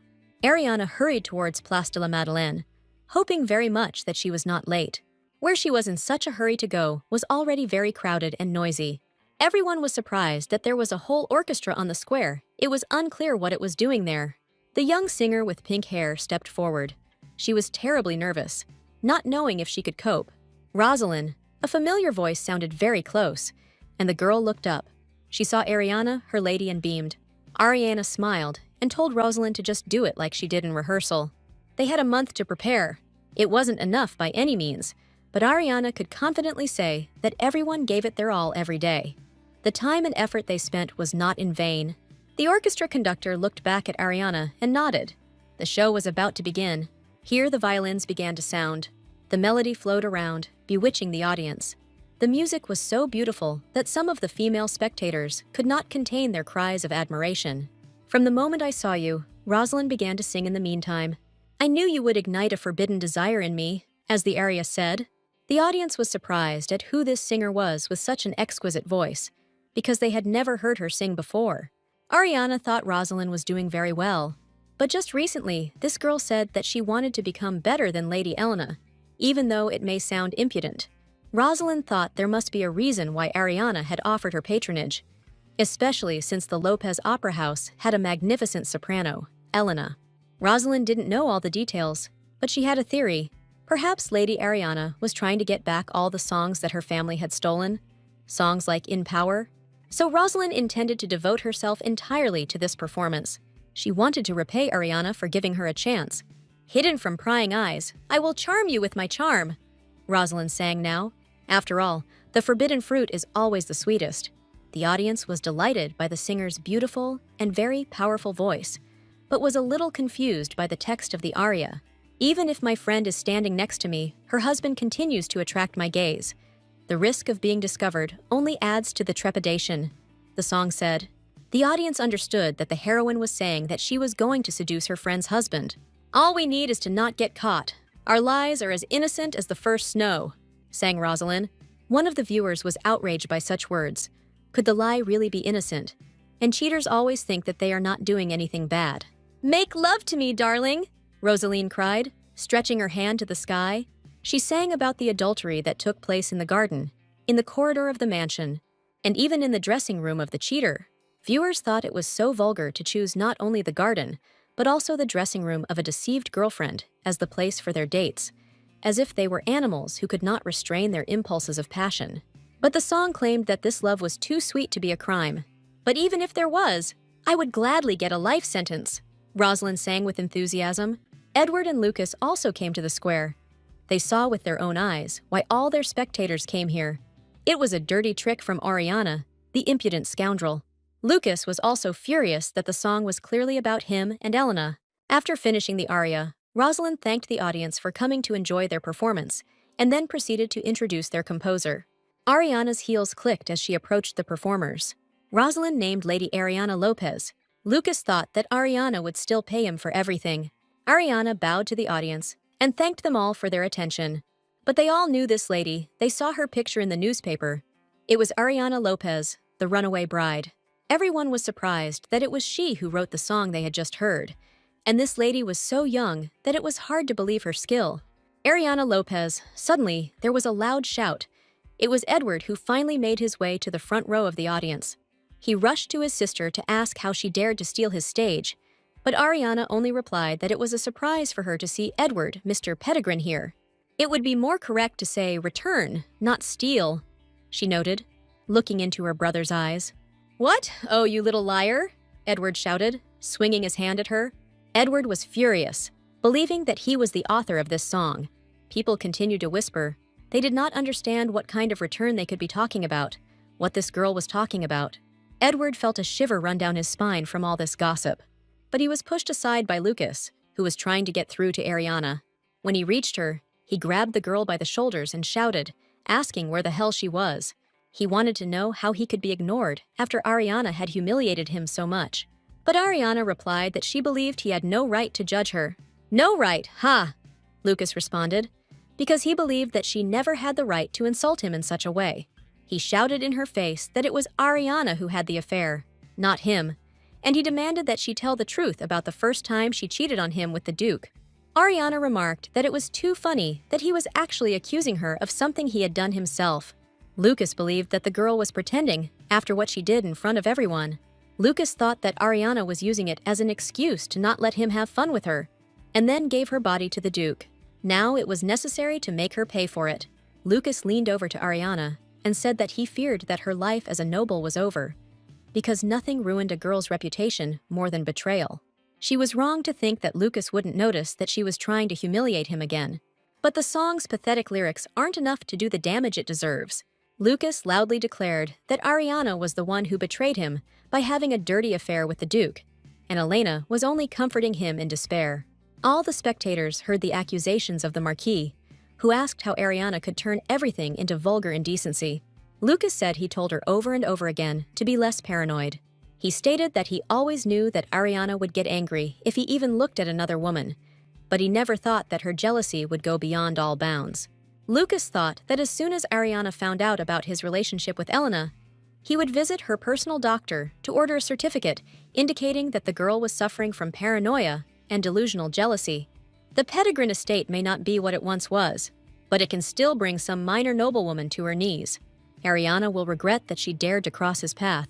With feigned concern, he announced to everyone that he should have paid more attention to treating her delirium, since he was so concerned about the condition of his dear bride. Ariana smiled and said that perhaps the story about paranoia and delusional jealousy was the best counterattack Lucas could come up with. Lucas didn't understand why the girl was smiling like that. Ariana asked a gloomy Lucas to forgive her. It was just more pathetic than she imagined. She explained with a grin that she simply meant that she would not have acted so confident if she had paid a gambling addict doctor for a certificate. Ariana said she really doubted she would have spent her meager fortune on such a fruitless endeavor. For viewers, the news that the Marquis had bribed the doctor to make the lady appear paranoid was stunning. Now they were talking about how the lady looked as sane as the rest of them. Lucas shouted that none of this changed the fact that Ariana had entered into an inappropriate relationship with the Duke. She couldn't deny it, because she was the one who ran out holding his hand. Ariana replied that she noticed that Elena was not there, and then she could assume that the Marquis simply did not hear what she heard. She was talking about the photographs she showed Elena during her performance. Now she will show the photographs to the Marquis. Throwing them in his face, everyone will be able to see this evidence of her rightness. Ariana recalled the law that concerned divorce. If an incident occurs that is worthy of dissolution of the union, the victim has the right to divorce regardless of the consent of the partner.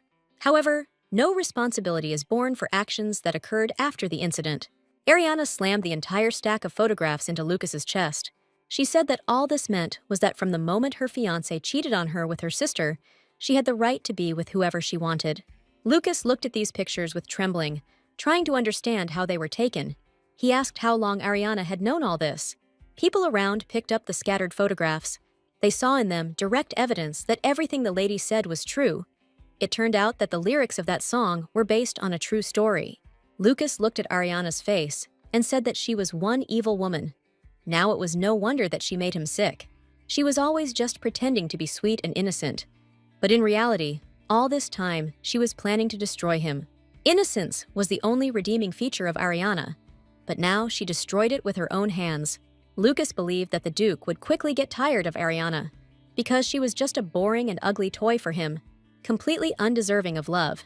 He asked how Ariana had managed to seduce the Duke in the first place, unless she had offered him her body. But none of that would matter, ever. At that moment, a man approached them and grabbed Lucas. It was Duke Heigenberg who said that he had no idea that he and Lucas had become so close that he dared to forget about formalities. Lucas was trembling and did not know what he could say to his lordship. Squeezing his hand hard, Dante declared that those seeking his attention should remember that the closer a person is to him, the less delicate he is with them. But since he and Lucas had become so close, Dante felt he had the right to give him advice, and he noted that there was nothing more pathetic than a man who was obsessed with a woman who had left him. The Duke ordered to stop pestering his bride. He threw Lucas away from him with force.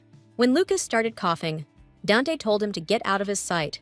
Then he put his arm around Ariana's shoulders and invited her to leave together.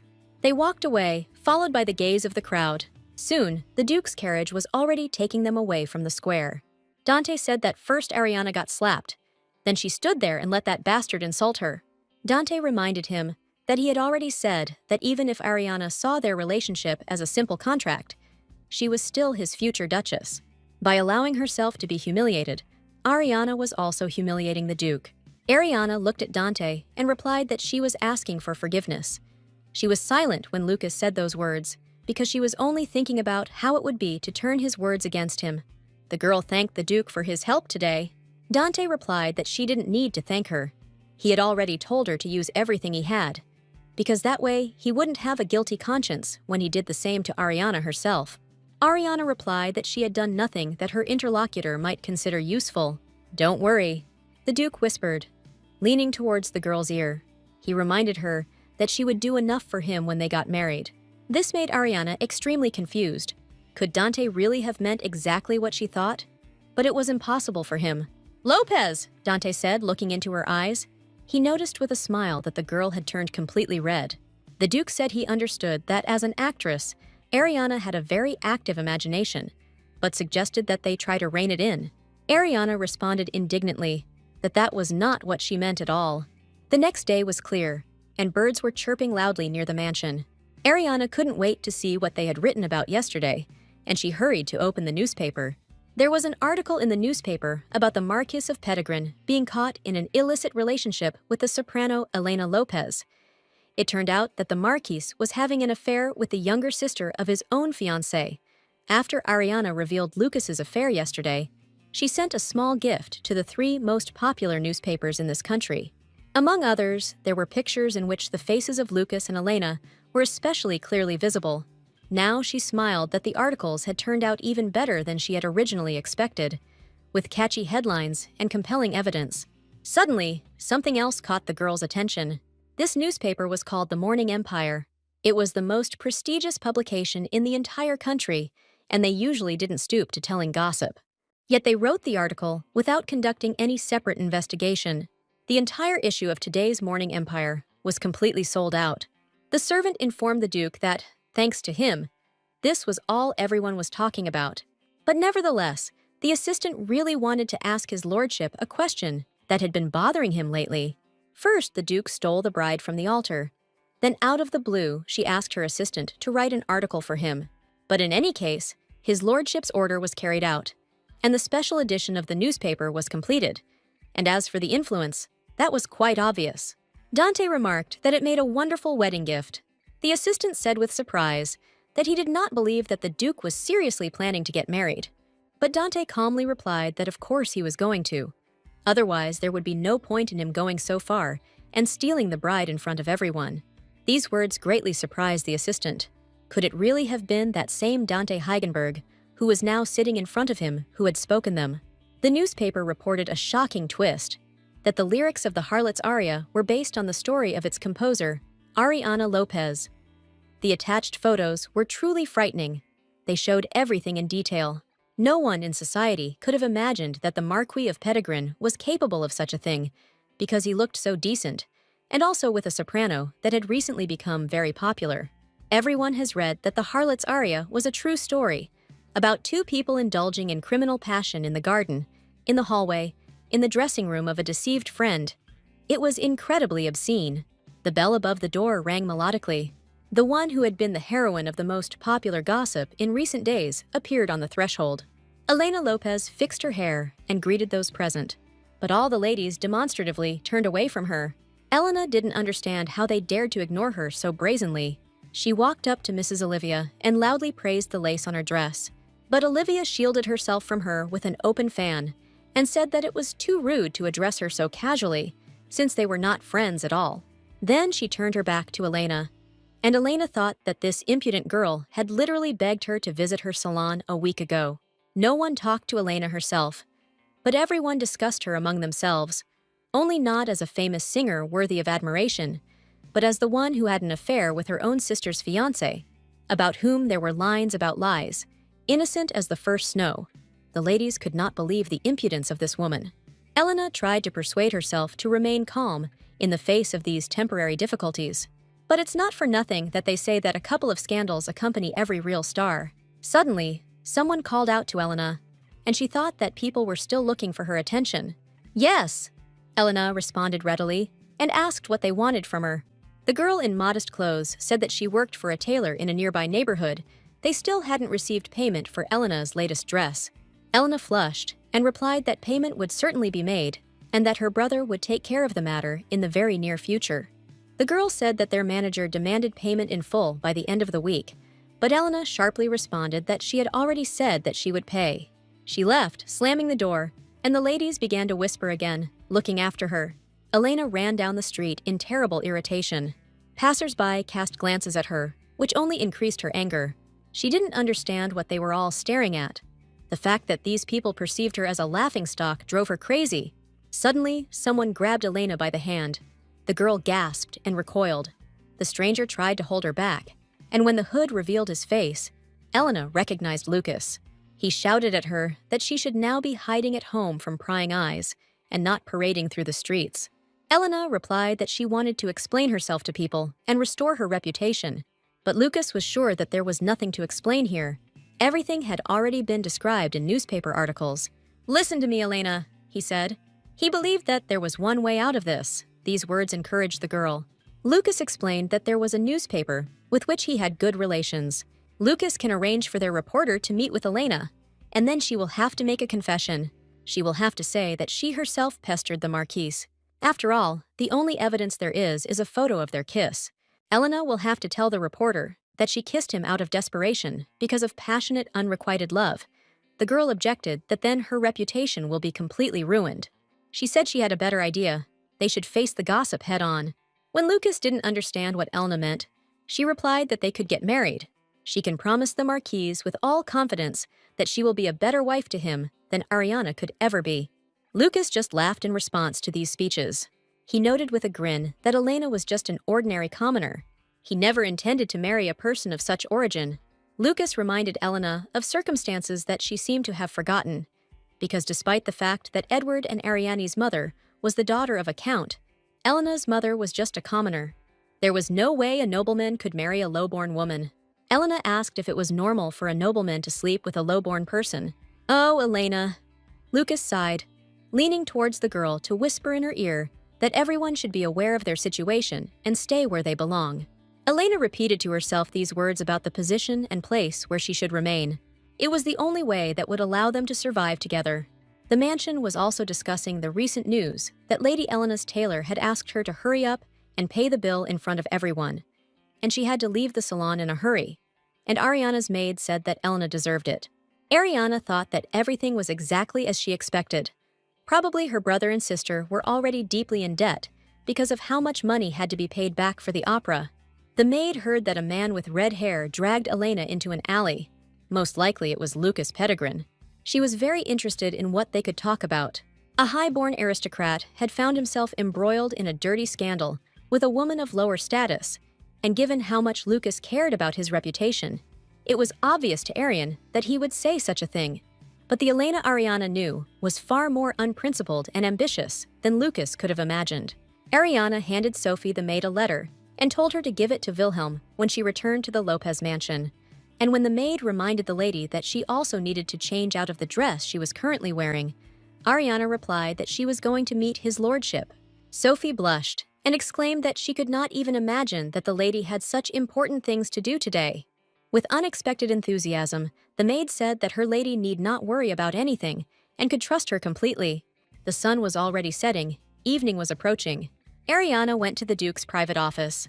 She asked permission to enter, and then she appeared before his lordship in an image renewed by Sophie's efforts. Dante looked at her thoughtfully. It seemed that Sophie had gone a little overboard in decorating her mistress, but there was no stopping the excited maid. Ariana said she wanted to give Dante something. She opened the lid of the piano. Watching the Duke lately, Ariana realized that he always seemed very tired, as he worked until late hours. Dante was always dozing when they were riding in the carriage. So Ariana had an idea. This was the very first song Ariana ever wrote. In the past, when she was still a small child, once at a picnic, she suggested that her mother also lie down, as she did.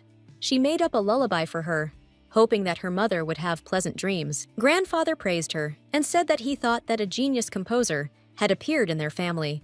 This is the melody that Ariana decided to play for Dante now. Although she didn't know if it would help him in any way, Dante stood up from under the table and walked over to Ariana. He stopped her playing, took her hand, and said that it was talented. Then he added that it was mesmerizing, and Ariana's heart started beating faster. She hoped that Dante meant the melody, its influence. Ariana decided to ask about the article that appeared in the Morning Empire. She needed to know if it was the work of his lordship. The Duke asked her why she thought so, and Ariana explained that she saw no other reason why such a conservative newspaper would publish such news so quickly. Ariana knew that the melodies didn't mean that much, but to her regret, there was nothing more she could do for him right now. The girl had heard that soothing music, like the one she had just played, helped her fall asleep, and if his lordship liked it, she could write him the notes right away. No, Dante said thoughtfully, and then he added that he would prefer that she play for him whenever he wanted.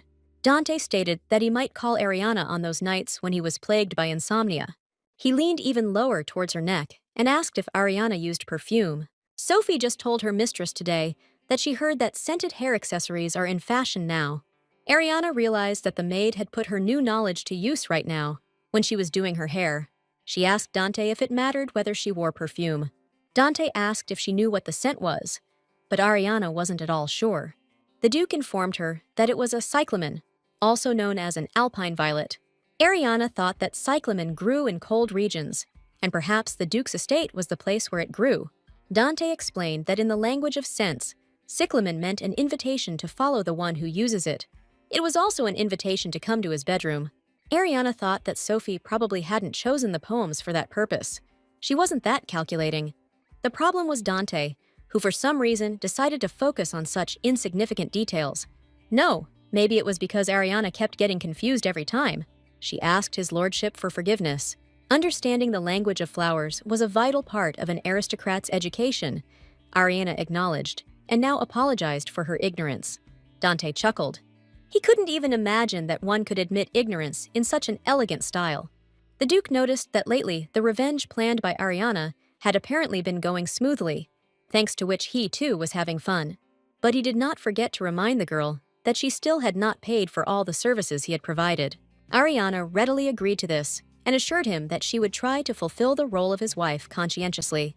Dante told them not to forget that from tomorrow, people would start coming to the mansion to organize a wedding. He intended to make Ariana the most desirable and beautiful bride in the country.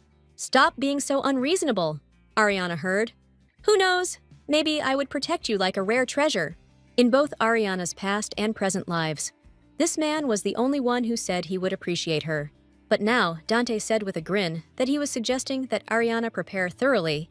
"Yes, Your Highness," the girl responded. She said she would go and headed towards the door. But the Duke did not let her go. He approached again to ask if she could remember what she had forgotten. Alas, unfortunately, Ariana's memories have not yet returned. Dante said she'd better find a way to refresh her memory. It was deep night. Ariana was sleeping in the mansion room, and the moonlight was falling on her bed. Her sleep was restless. She tossed and turned and moaned. She felt as if she were still a little girl who was quickly running away from an unknown danger. She had to run or she would die. But she tripped over a pebble on the way. She fell to the ground with a scream. She hit herself very hard when she fell. Very carefully, Ariana began to try to get to her feet. Ariana began to cry for her mother. Then she covered her head with her hands and called her grandfather. Ariana woke up in her bed with this feeling of fear. She realized that it was just a dream. In it, Ariana saw again the day when she lost her grandfather and mother. She was then 10 years old. Every time she tried to think about those events, a piercing headache appeared, which forced her to stop. But for some reason, she dreamed about that day. Maybe it was because the Duke made her remember something. Perhaps Ariana was simply missing something important. Daytime at the Lopez mansion. The maids discussed gossip. No one could believe that Miss Ariana, who was almost ignored by no one, would become a duchess. After all, everyone knew that in this family, Miss Elena was always the most popular. And since the conversation turned to Miss Elena, everyone immediately remembered that she still hadn't left her room. One of the maids saw Wilhelm going up to her. The girls looked up thoughtfully. Wilhelm actually came into Helena's room and said that he knew that she had remained in her room since she returned from the city. Elena replied that if he was going to lecture her, he'd better disappear. Wilhelm assumed that she had met the Marquise of Pedigrin, and Wilhelm also guessed that the Marquise had suggested that she take all the blame upon herself. Elena admitted that he wanted her to say that she had come to him without his consent.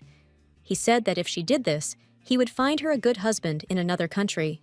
Wilhelm noted that as soon as Miss Elena left these lands, her life would be in serious danger. But the girl did not immediately understand what he was talking about. Wilhelm explained that the Marquise was not one to leave evidence behind, and he knew perfectly well that if Elena died, no one would know the whole truth. "What?" Elena cried out in horror. She couldn't believe that Wilhelm had just suggested that Mr. Lucas was going to kill her. Wilhelm was not sure about this, but his words convinced Helena. Lucas said he didn't know why he should marry her. He really could have done that. Elena screamed for Wilhelm to do something. She was a Lopez, just like Edward and Ariana. How could the butler of their house just stand and watch while her life was in danger? Wilhelm replied that he had no intention of simply standing and watching. He said there was only one way to be saved. At this time, in the Duke's mansion, Ariana was actively involved in preparations for her own wedding. She was studying wedding catalogs, and the milliner looked at her with curiosity. She couldn't believe that she was actually face-to-face with Ariana Lopez, the Duke's famous lover. If she, Madame Evelyn, is chosen to make Ariana's wedding dress, she will become incredibly popular. She also anticipated a considerable income, since the Duke was famous for his generosity. Ariana said that all these dresses were very beautiful. She chose the style that seemed most suitable to her. The only thing she didn't know was whether she would be able to stay within her planned budget. Ariana remembered that the milliner hadn't been told anything about this yet. She indicated that they had to keep within 50 million cadines, which sounded to the milliner like she could afford anything. Madame Evelyn said that the young lady need not worry, because all the dresses in the catalog were cheaper than the price Ariana had quoted. Then Ariana said it wouldn't work for her, because the dress was supposed to cost more than 50 million. After all, his lordship forbade buying a dress that would cost less. The limit was on the minimum cost, not the maximum. But all the jewelry in the salon was not worth even 100 million together, and Ariana noted that Madame Evelyn was reacting in exactly the same way as the jeweler she had met the day before. Ariana had no idea that she would be made the most expensive bride in the country, and she couldn't even imagine that the Duke was literally saying this. She said she knew she was asking too much, so she would just find another store. Madame Evelyn exclaimed that they had imported silk from the East. They could make the skirts of the dress from many tiers of this silk. You can also sew diamonds onto the lace, and then the price of the dress will immediately increase. Ariana thought that this move might actually work. Madame Evelyn asked Ariana to simply rely on her in this matter. The milliner could not allow the empire's biggest fish to slip out of her hands just because of some price restrictions. Ariana agreed and said that she would then look forward to the completion of her dress. Madame Evelyn noticed that his lordship seemed to love Lady Ariana very much, for he treasured her so much that it warmed her heart. Ariana thanked with a chuckle. Madame Evelyn said that the Duke had become a safe haven for the lady after all the troubles that had befallen her. Madame Evelyn intended to find out everything about this story, all the piquant details of the relationship between this couple. Ariana nodded and agreed that the Duke had helped her a lot during difficult times. Madame Evelyn decided to remember that the Duke had consoled Lady Ariana, and she suggested out loud that for Ariana the most significant thing had been some special occasion. Ariana replied that if her interlocutor was talking about her fiancé's betrayal, then that's exactly how it all happened.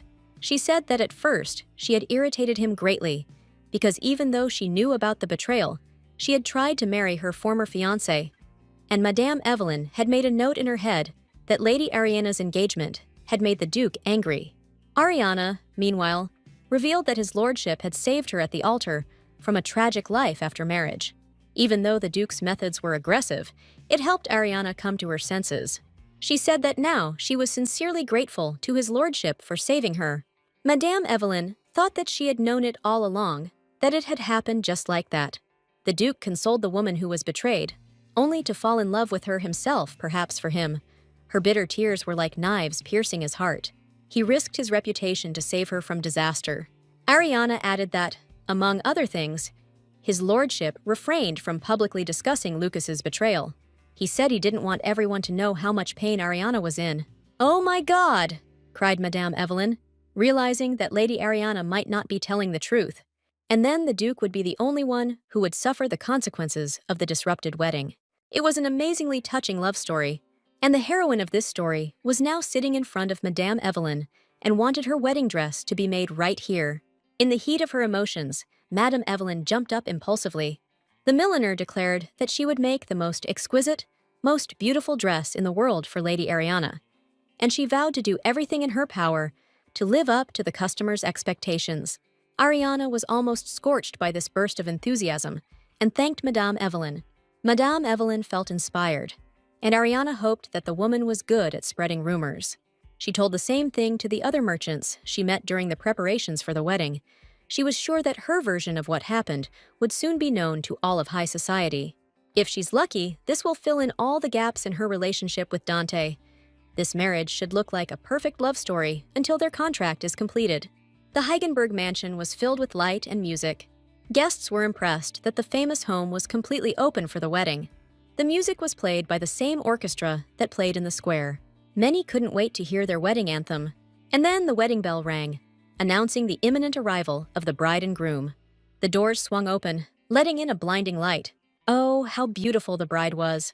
From her shoes to her ceremonial tiara, it was impossible to believe your eyes when she entered the hall. Together with the Duke, they made a brilliant couple. Madame Evelyn burst into tears.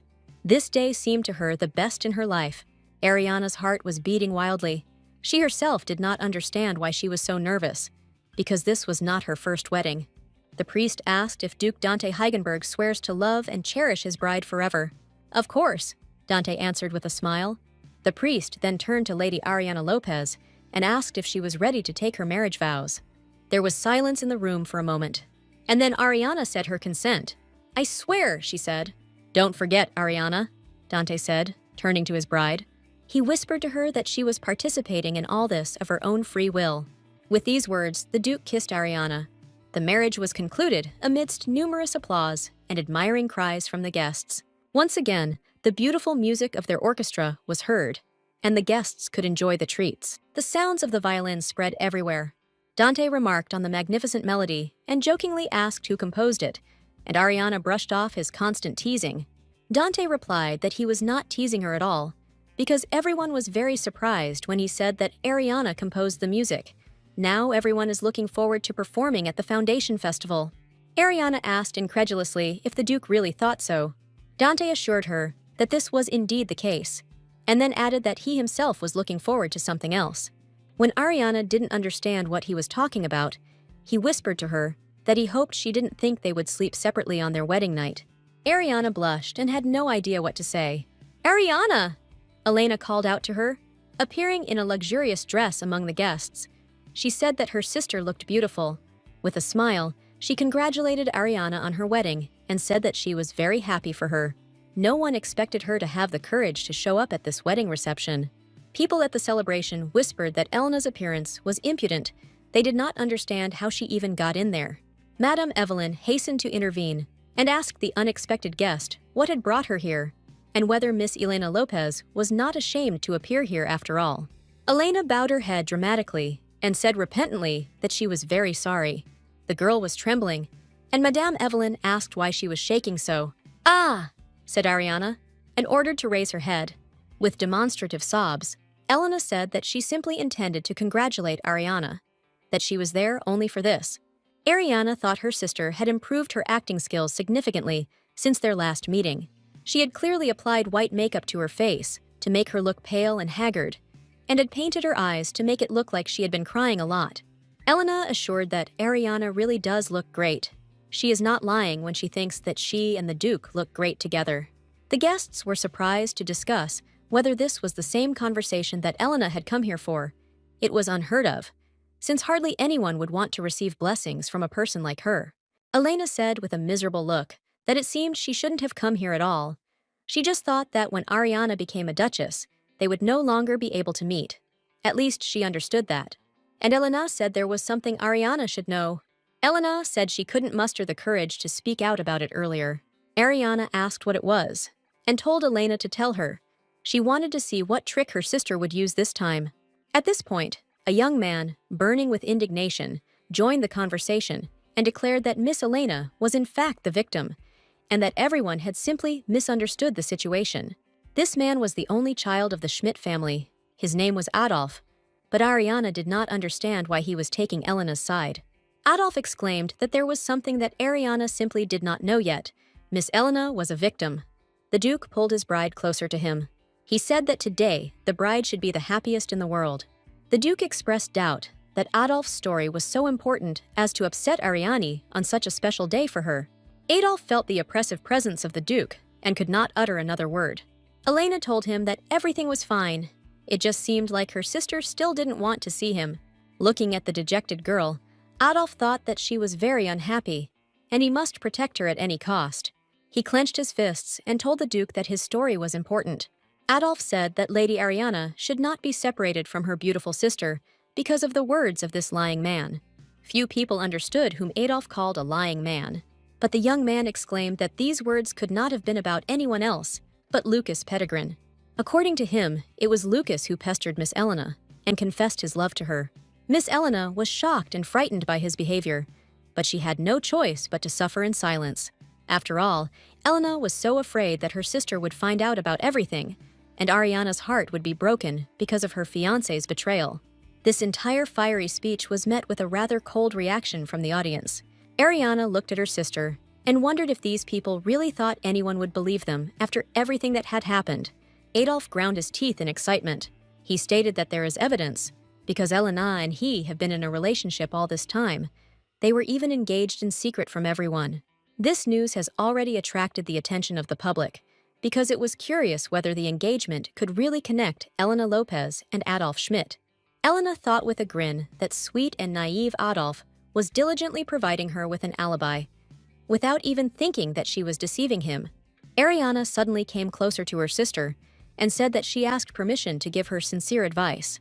She leaned towards her ear and whispered that she would only say this once, so she should listen carefully. She said it wasn't the best option for her. Elena didn't understand what Ariana meant by options. The House of Schmidt, Adolf's family, was one of the richest aristocratic houses in the country, and Adolf himself was so stupid and weak that a couple of tears and a few hints would be enough to make his mouth water, and Elena would receive all his property on a silver platter. Ariana probably only said the bad option because she was jealous, so Elena smiled and said that she had no idea what her sister meant. "I see," Ariana said with a mysterious smile. She knew that Adolf would be a good match for Elena, as he was the type of man she could most easily control. But unfortunately, she was soon to discover that he had some very significant flaws, such as growing and distributing illegal plants, and also persecution and kidnapping of people. All his crimes will soon come to light, and he will go to jail. To top it all off, the shipping company his family invested in turns out to be a scam, causing them to go bankrupt. First a sexual deviant, and now a future criminal, Ariana thought. Elena had a real talent for finding terrible men for herself. Elena sobbed and said that she didn't expect her sister to believe her right away. She always knew that this bothered Ariana. The fact that the Marquise was always kind only to Elena, having said this for everyone to hear, Elena thought that Ariana should wait a little longer, and they would start to hate her, and not Elena at all. Elena's eyes glistened with tears, and she said that every time the Marquise came, Ariana told her to wash off her makeup and change into rags. Elena hoped that people would not remain indifferent to her if she managed to arouse their sympathy with a pitiful story. and so she swore out loud that she never had any intention of seducing her sister's fiancé. The audience began to whisper, discussing the fact that the Duchess could be jealous of someone like this woman. But in their voices there was no sympathy at all that Elena had expected, and her cheeks flushed with excitement. She looked at Ariana's face and realized that she was simply laughing at her. "So this is how you responded to my advice," said Ariana, and added that now everything was clear to her, and Elena asked why her sister was behaving so strangely. Ariana asked if Elena's words were true, if Lucas forced her to do all this, even what they did in the dressing room. Bowing her head low, Elena replied that she didn't remember at all what they did there. But yes, she absolutely didn't want to take part in his affairs. Ariana thoughtfully noted that the Marquis seemed to be an even more vicious person than she thought, so now he should be punished. Elena hoped that her sister really believed her and said that they could do nothing because the Marquis was untouchable. "Ah, yes," said Ariana. She knew that they were talking about that special immunity that gave the Marquis the right not to be arrested or to avoid investigation of minor crimes. Ariana noted that immunity was not without its vulnerabilities, and even a noble could be accused if enough people voted for it. Ariana smiled and suggested that Elena report Lucas to the authorities, expressing her confidence that all the guests present would help her. "Isn't that true?" she asked the guests who surrounded them. Everyone began to whisper among themselves with great enthusiasm. It seemed that someone wanted them to inform on the noblemen, and yet it would be better if they showed themselves on the good side in front of the future Duchess. This was more important than clinging to Pedigrin in the time of his collapse. Madame Evelyn was the first to volunteer to help. This prompted other guests to join her. Ariana noted with a smile that the Marquis wouldn't have a chance with the support of so many people. Elena was horrified and didn't understand what was happening, because she never wanted to do something so tricky as informing on Lucas. She was just trying to change public opinion. Elena tried to remind Ariana that Lord Lucas was a Marquis, and therefore acting against him could be dangerous. Ariana said that Elena shouldn't worry, because she only needs to look at all these people who want to help. Ariana stated that, in the end, the truth always comes out. Elena and Adolf continued their conversation in the carriage. The young man thought that everything had worked out just fine. He was glad that now this vicious Marquis would pay for all his crimes. Elena thought that Lucas would not be punished. Without precise evidence, the investigation would stall. Adolf thought, looking at the girl's worried face, that poor sweet Elena was worried about so many things. He had to help her in this difficult time. He assured the girl that the Marquis's reputation would suffer from one interrogation by the city guard. Elena thought that Adolf was right. Once the investigation began, Lucas's reputation would be dealt a serious blow. Now that was the only thing she could be sure of. She clung to Adolf and said that she was very glad that he was there to support her. Adolf responded that he would always be there for dear Elena. Elena thought that no one would have predicted that Ariana would suddenly help her. Perhaps having become a duchess, she simply let down her guard, but something still bothered her. It was unclear how the hell Ariana managed to seduce the unapproachable Duke, who did not give in even to Helen's charms until recently. The sister had no connection with this man. Elena doubted very much that these two truly loved each other. Most likely they had made some kind of deal. But one guess suddenly came to her mind. She remembered the score that Edward said Ariane had taken with her, the one that belonged to their grandfather. Then Elena said that she always thought that her brother said that he hated this tattered old music, written by a dead man. Edward asked if she had any idea how much it might cost, since such things only became more expensive over time. Edward exclaimed that perhaps, if they wanted to, they could join the imperial family.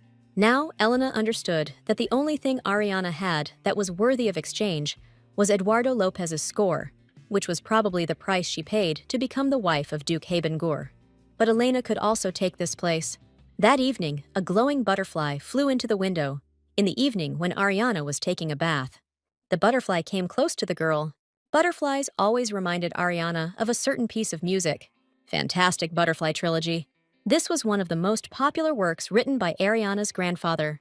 The trilogy was widely known during his lifetime, but, unfortunately, the third, final part of the work was lost after the death of the grandfather in a carriage accident.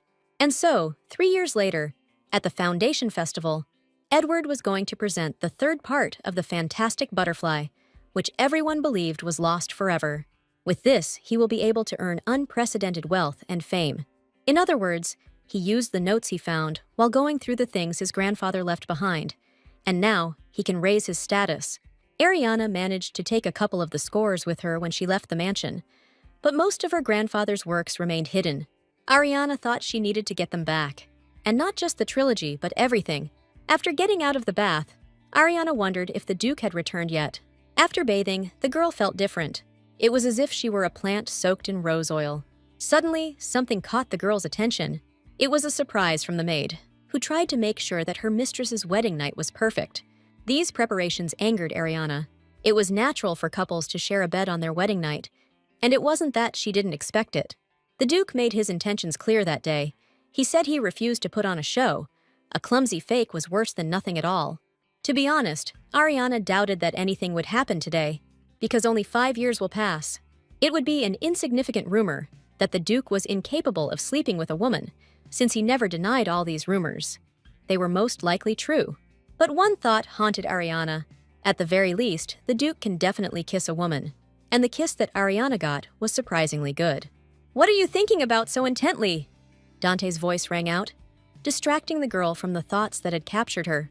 She started and exclaimed that she hadn't noticed him come in. Dante said that as soon as he entered, Ariana bowed her head. "Oh," she said, "it was because of guilt." The Duke asked why, and she replied that her sister had ruined his wedding celebration, and then it had been going through her head all day. She thought that even if her apology was just a cover, it didn't make it any less sincere. She didn't know that Elena would use the wedding for her performance and would even drag Adolf into this mess. Dante reassured her nonchalantly that it didn't matter, because that wasn't the main part of the wedding. All the most important things happen at night. Dante noted the zeal that Ariana showed at the reception. He said she now looked like a shaking rabbit about to be eaten. This aroused his interest. He wanted to know what face Ariana would make if he pressed harder. With these words, the Duke kissed the girl. She knew that this was all just a plan for her revenge. But what was happening was becoming more and more fascinating to her. Dante picked her up in his arms. Soon Ariana found herself thrown onto the bed, with the Duke hovering over her. He kissed her, and the girl did not understand why. Her heart was beating so fast from his actions. "Ariana Lopez," he said. She had heard her name 1,000 times, but somehow it sounded so unfamiliar now. "No," Dante corrected himself. She was now Ariana Heigenberg. He kissed her again. Ariana wondered what would happen if he heard her heartbeat.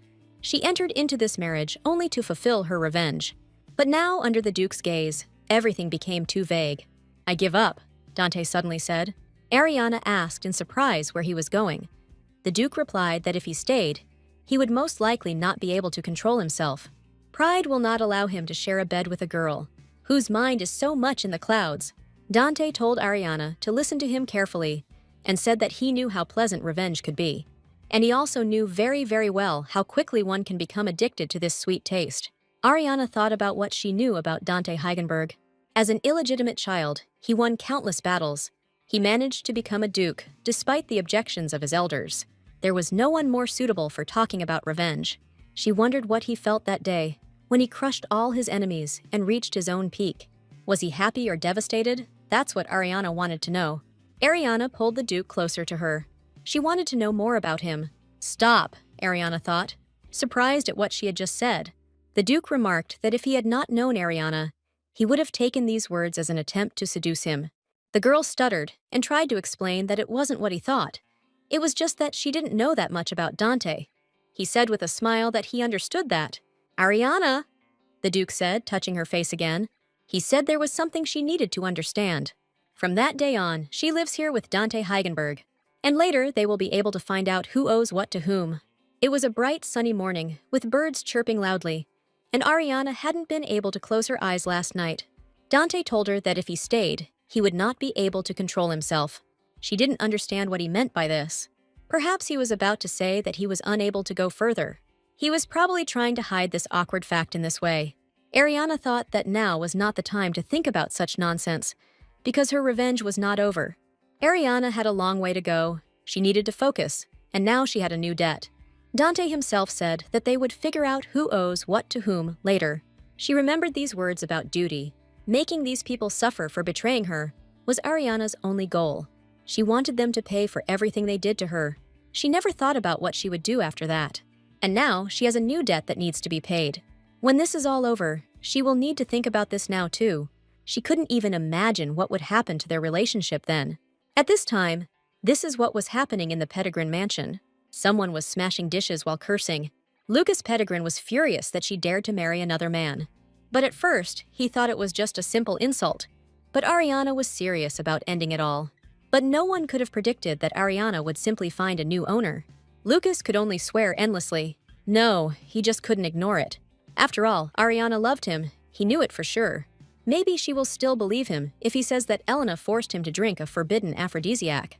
It won't be that difficult to fabricate evidence. You just need to bribe the doctor. Some noise behind the door caught Lucas's attention. He didn't really understand what could be going on there. They were guards. They asked how they dared to be treated here so rudely and unfriendly. The Marquise answered them that the House of Pedigrin was one of the founders of the empire. Lucas asked his mother what was wrong. He wanted to know who these people were. One of the guards announced that Marquis Lucas Pedigrin had been charged with sexual assault, and they were now here to take him in for questioning. "What nonsense!" Lucas said indignantly, and reminded him of his own status of immunity. The guards explained to him that they feared that his immunity was temporarily invalid, since the accusation had received support from more than 10 people. Lucas was puzzled as to who could possibly support such a ridiculous accusation against him. Unfortunately, the guards replied that they had no right to reveal the identities of these people. Lucas stated that he knew for sure that it was some kind of a bunch of nobodies. However, the number of supporters amounted to more than 35 people. This figure turned out to be unexpectedly large, which surprised Lucas. The guards said that this was why His Grace would now have to go with them. "Let me go!" Lucas shouted and repeated again. As the guards led him away, the Marquise remained lying on the floor in a deep swoon, and the maids whispered that she might not survive another blow. And so Lucas, the head of the noble house of Pedigrin, one of the founders of the empire, the elite among the elite, was locked behind the bars of a dungeon. He thought of Elena Lopez, that wicked little wretch who had dared to claim that he had forced himself on her. She will pay him for her shameless lie. This flirt will start running after him as soon as he manages to get out of here. He was going to do a lot of things, but now his thoughts about the place were interrupted by the clicking of heels. Ariana approached the bars. The girl greeted Lucas with a smile, calling him Lord Pedigrin. Lucas looked at her. He always knew that Ariana was beautiful, but he had no idea that she could be this good. If she had been smart enough to look like this before, Lucas would never have noticed Elena. "Ariana, my love," Lucas said, looking up at the girl. He asked if she had any idea how much he missed her. Now he was so glad she was here, because they really needed to talk. But Ariana only said that investigators were currently searching the Pedigrin mansion. "What?" cried Lucas. "On what grounds?" With a wide smile, Ariana replied that the reason was herself. She told the guards that she saw Lucas sexually harassing Elena in the mansion. She explained to them that they would find evidence in the garden and on the roof. Lucas did not think that there was any evidence at all of what happened to them. Suddenly, he realized that the girl had mentioned the rooftop garden. He tried to understand why she had mentioned that place at all. Ariana noted that no one would really find any evidence of Lucas's infidelity there. But that didn't matter. By a strange coincidence, Ariana's testimony will lead to the discovery of something more suspicious. "You wouldn't dare!" Lucas cried out in fear. But the girl replied that she had already dared. She found Lucas's secret ledger. Lucas didn't understand how Ariana could know about the secret ledger that was created to avoid paying taxes, even containing records of illegal slave purchases. Only Lucas himself, his mother, and his late father knew about the existence of these recordings. He asked how Ariana found out. The girl only smiled triumphantly at him in response. In her past life, Marquise Pedigrin forced Ariana to keep this ledger. The Marquise wondered how Ariana could support her husband if small sums eluded her. And then Ariana could only apologize for her mistakes. "But I'm afraid you didn't mention anything about the fee," she said one day. And the Marchioness asked if Ariana wanted to say that it was all her fault. The Marchioness said coldly that she had previously been worried that Ariana would not give her son an heir, but now she understood that it was for the best. Their family does not need a child as dim-witted as Ariana, who will later tarnish the Pedigrin name. The reason why the Marquise forced Ariana to keep the accounting book was mistrust. She needed someone on whom she could shift all the blame if something happened. Perhaps the day Ariana was hit by a car was not the day she died at all. Perhaps she had been dead for a long time. Ariana realized that she had been incredibly stupid. Lucas exclaimed that she was trying to defile his family with her blatant lies, but she would not get away with it. Ariana asked him if he knew that the Marquise had been turning to moneylenders a lot lately, but to Lucas, it sounded like the girl was trying to insult his mother too.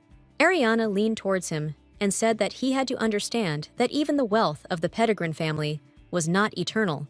If you chose only the most expensive things for yourself and bought everything according to the latest fashion, Lucas could not believe her words. Ruin was impossible for his house. With a smile, Ariana said that he was absolutely right. His mother chose the moneylenders with the lowest interest rate.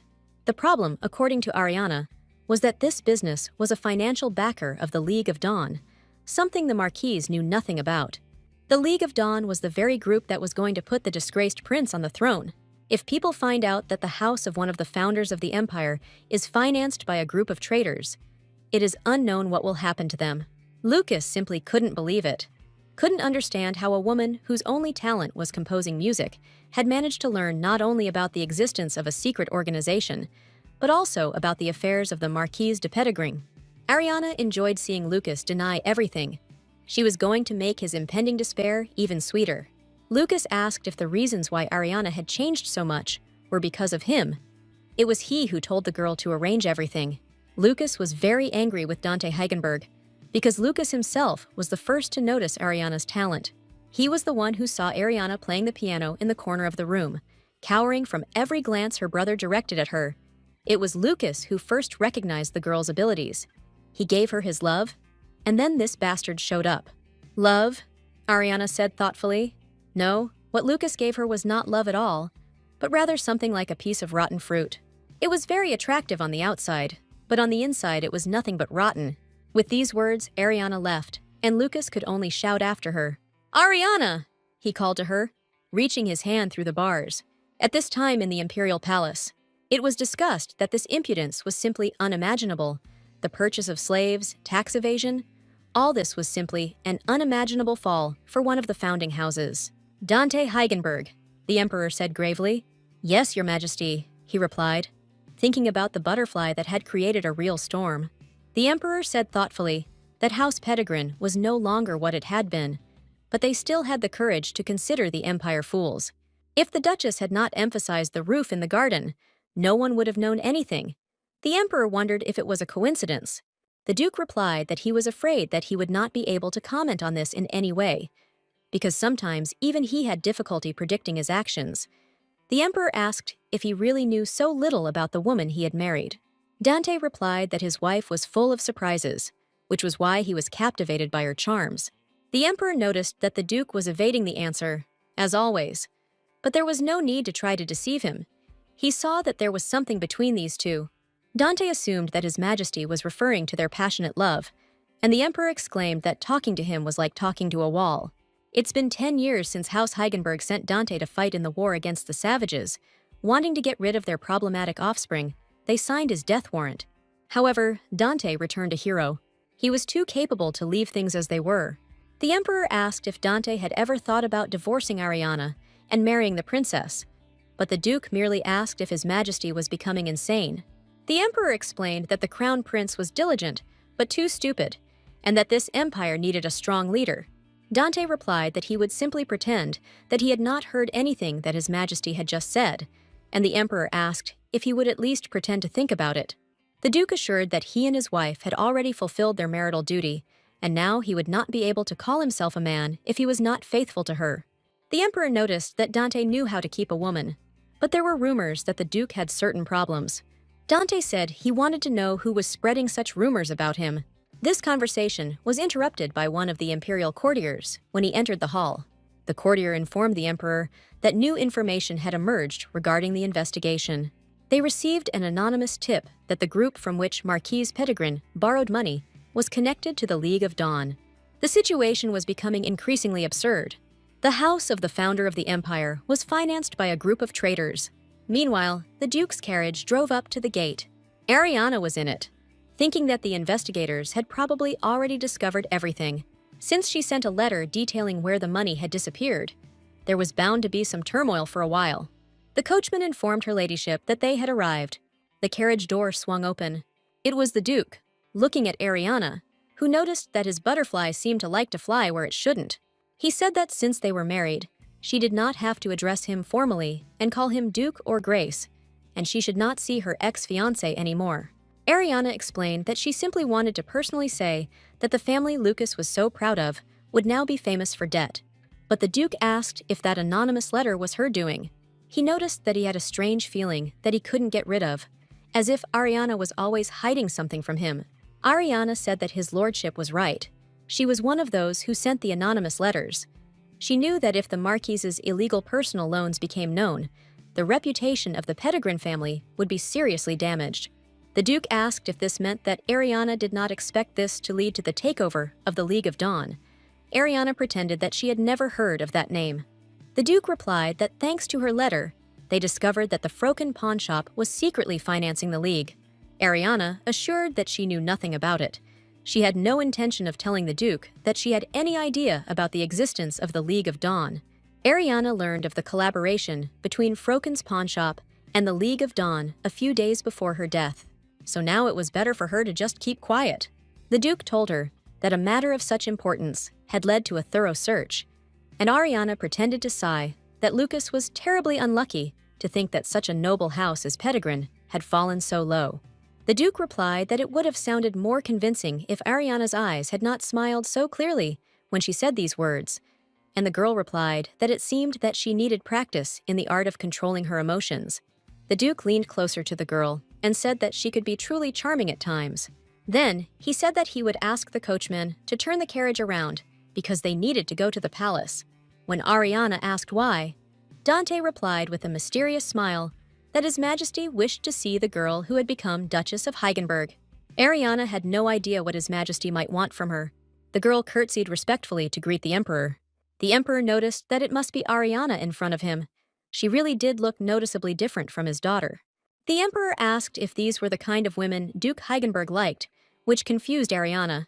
The Duke asked His Majesty to refrain from making such comments about his wife, to which the Emperor remarked that the Duke was being excessively talkative today. The Emperor turned to Ariana again, saying that since her information had led to the capture of conspirators who wanted to harm the Empire, the girl needed to be rewarded.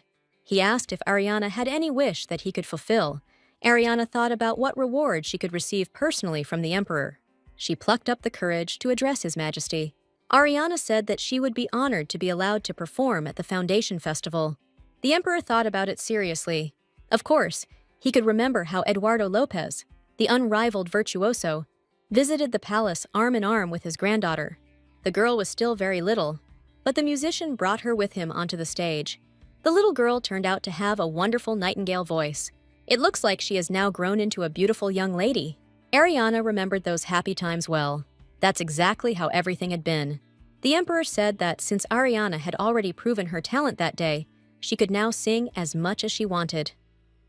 This surprised the girl, because she had not said that she was going to sing herself, but after thinking about it, she understood why the Emperor had decided so, because usually women do not write music or direct scenes. Ariana said that she was very grateful that His Majesty was willing to grant her request, but the performance she was asking for did not involve her singing on stage. Her desire was to perform as a composer. The Emperor did not expect these words from the girl. This was also worth thinking about carefully. Ariana decided that perhaps she was asking too much. No woman had ever debuted at the Foundation Festival. Suddenly, there was a clapping sound, and the Duke, loudly applauding, announced that the Emperor had just earned 5 billion kadin. The Emperor did not understand what the Duke meant, and Dante explained that this was the amount he intended to pay after hearing the song that Ariana had written. Since the girl intended to perform her masterpiece at the festival for free, the Emperor could actually become richer by 5 billion kadin. The Emperor was sure that the Duke was simply exaggerating, since he could not seriously try to pay 5 billion for just one song. The Duke replied that the value of a good song never diminishes, no matter how many times it is sold, and that its value only increases over time as a song becomes more popular and more expensive. Dante was convinced that the true value of art goes far beyond the work itself, and hearing his words, Ariana thought that this is exactly what she had always believed herself. The Duke added that he had not yet mentioned that His Majesty could take advantage of the chance to finally topple the kingdom of Ende from their pedestal. "These unfortunate Ende," the Emperor muttered. They didn't even bother trying to hide their mocking grins. He remembered the words about the lack of aristocracy, which he did not fully understand. Dante noticed that all this was not like what it was during the life of the great virtuoso. The Emperor exclaimed that, of course, all this was not so. It had been completely different before. Even the scoundrels of Ende could not help but be impressed by the music of Eduardo Lopez. Royalty from all over the world came and personally begged him to perform in their country. Dante recalled that, by an incredible stroke of luck, the granddaughter of this virtuoso was now standing here before His Majesty. His Majesty's gaze flashed as he turned to Ariana. The Emperor asked if he would allow the girl to perform at the Foundation Festival, if she could promise him that she would bring this vile kingdom of Ende to its knees. "I swear," Ariana said decisively, and promised to put her heart and soul into bringing glory to the empire. The Emperor liked her answer, and suggested that since Duke Heigenberg was so confident in his wife's talent, there were no restrictions on allowing her to perform. She will be the last of all to perform at the festival. Ariana thanked His Majesty and assured him that she would not let him down.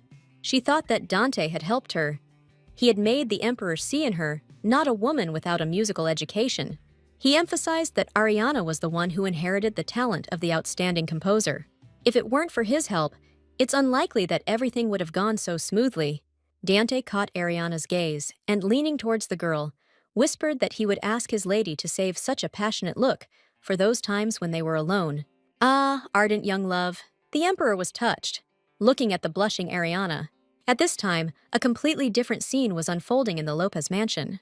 Enraged, Edward smashed everything around him, not understanding why he was still paying for the refund, because he had long ago fired all these useless servants who were sucking out his money, and now it was unclear where the new expenses were coming from. He decided that it was all because of the impudent boy who stole his orchestra. If it weren't for him and Ariana, Edward would have already prepared a masterpiece for the Foundation Festival, sitting on a pile of money. The butler, who entered, informed the owner that a guest had come to see him, but Edward had ordered everyone to tell him that he was not in the mansion. But this guest was noticeably different from the others. The thing was that this guest intended to invest in Edward. Edward simply couldn't believe what was happening. Of course, he met with this man immediately. He asked how exactly the guest found out about him. The stranger explained that he had been following Edward since his days at the Royal Anda Academy of Arts. He said he always believed Edward would grow up to be a great composer, but he was left in disarray by the rumors of the recent scandal in the Lopez family. Perhaps it was within his power to help this house, but Edward just didn't understand how.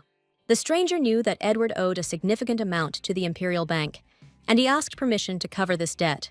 In addition, he could provide support by performing at the upcoming Foundation Festival. He expressed confidence that such a talented person as Edward would be noticeable even at such a prestigious event for Edward. This was a great chance, because performing at the Foundation Festival was the dream of any artist. The guest said that a small demonstration of talent and success in the creative field would be guaranteed for Edward. However, since the stranger was offering Edward a colossal amount of money, the stakes were incredibly high. He feared that this was the only way to get the right to perform at the festival, and Edward was grateful for it. The guest expressed confidence that the esteemed guests would be sophisticated enough to recognize the artist's worth. Edward agreed with this, because in his opinion, the only reason that had so far prevented him from spreading his wings was the ignorant fools surrounding him. And when he finally got his chance to be in the spotlight, that mean girl Ariana ruined everything. But it seems that luck never deserts true talent. Edward noticed that he and the guest had not introduced themselves to each other. He asked his name. The guest smiled, shook his interlocutor's hand, and said that his name was Leonard. In the morning, at the Duke's residence, Ariana heard the maid calling her. The maid burst into her ladyship's chambers with a fresh newspaper to ask if Ariana had read it. Ariana looked at Sophie with a very sad look. The maid realized that her ladyship had been up all night again, writing, and she had repeatedly reproached her that it would be bad for her health. But Ariana had objected that she was fine. The newspaper headline read that Edward Lopez's crimes had been exposed. Sophie asked if the lady knew that the servants of the Lopez estate had been thrown out without receiving a penny.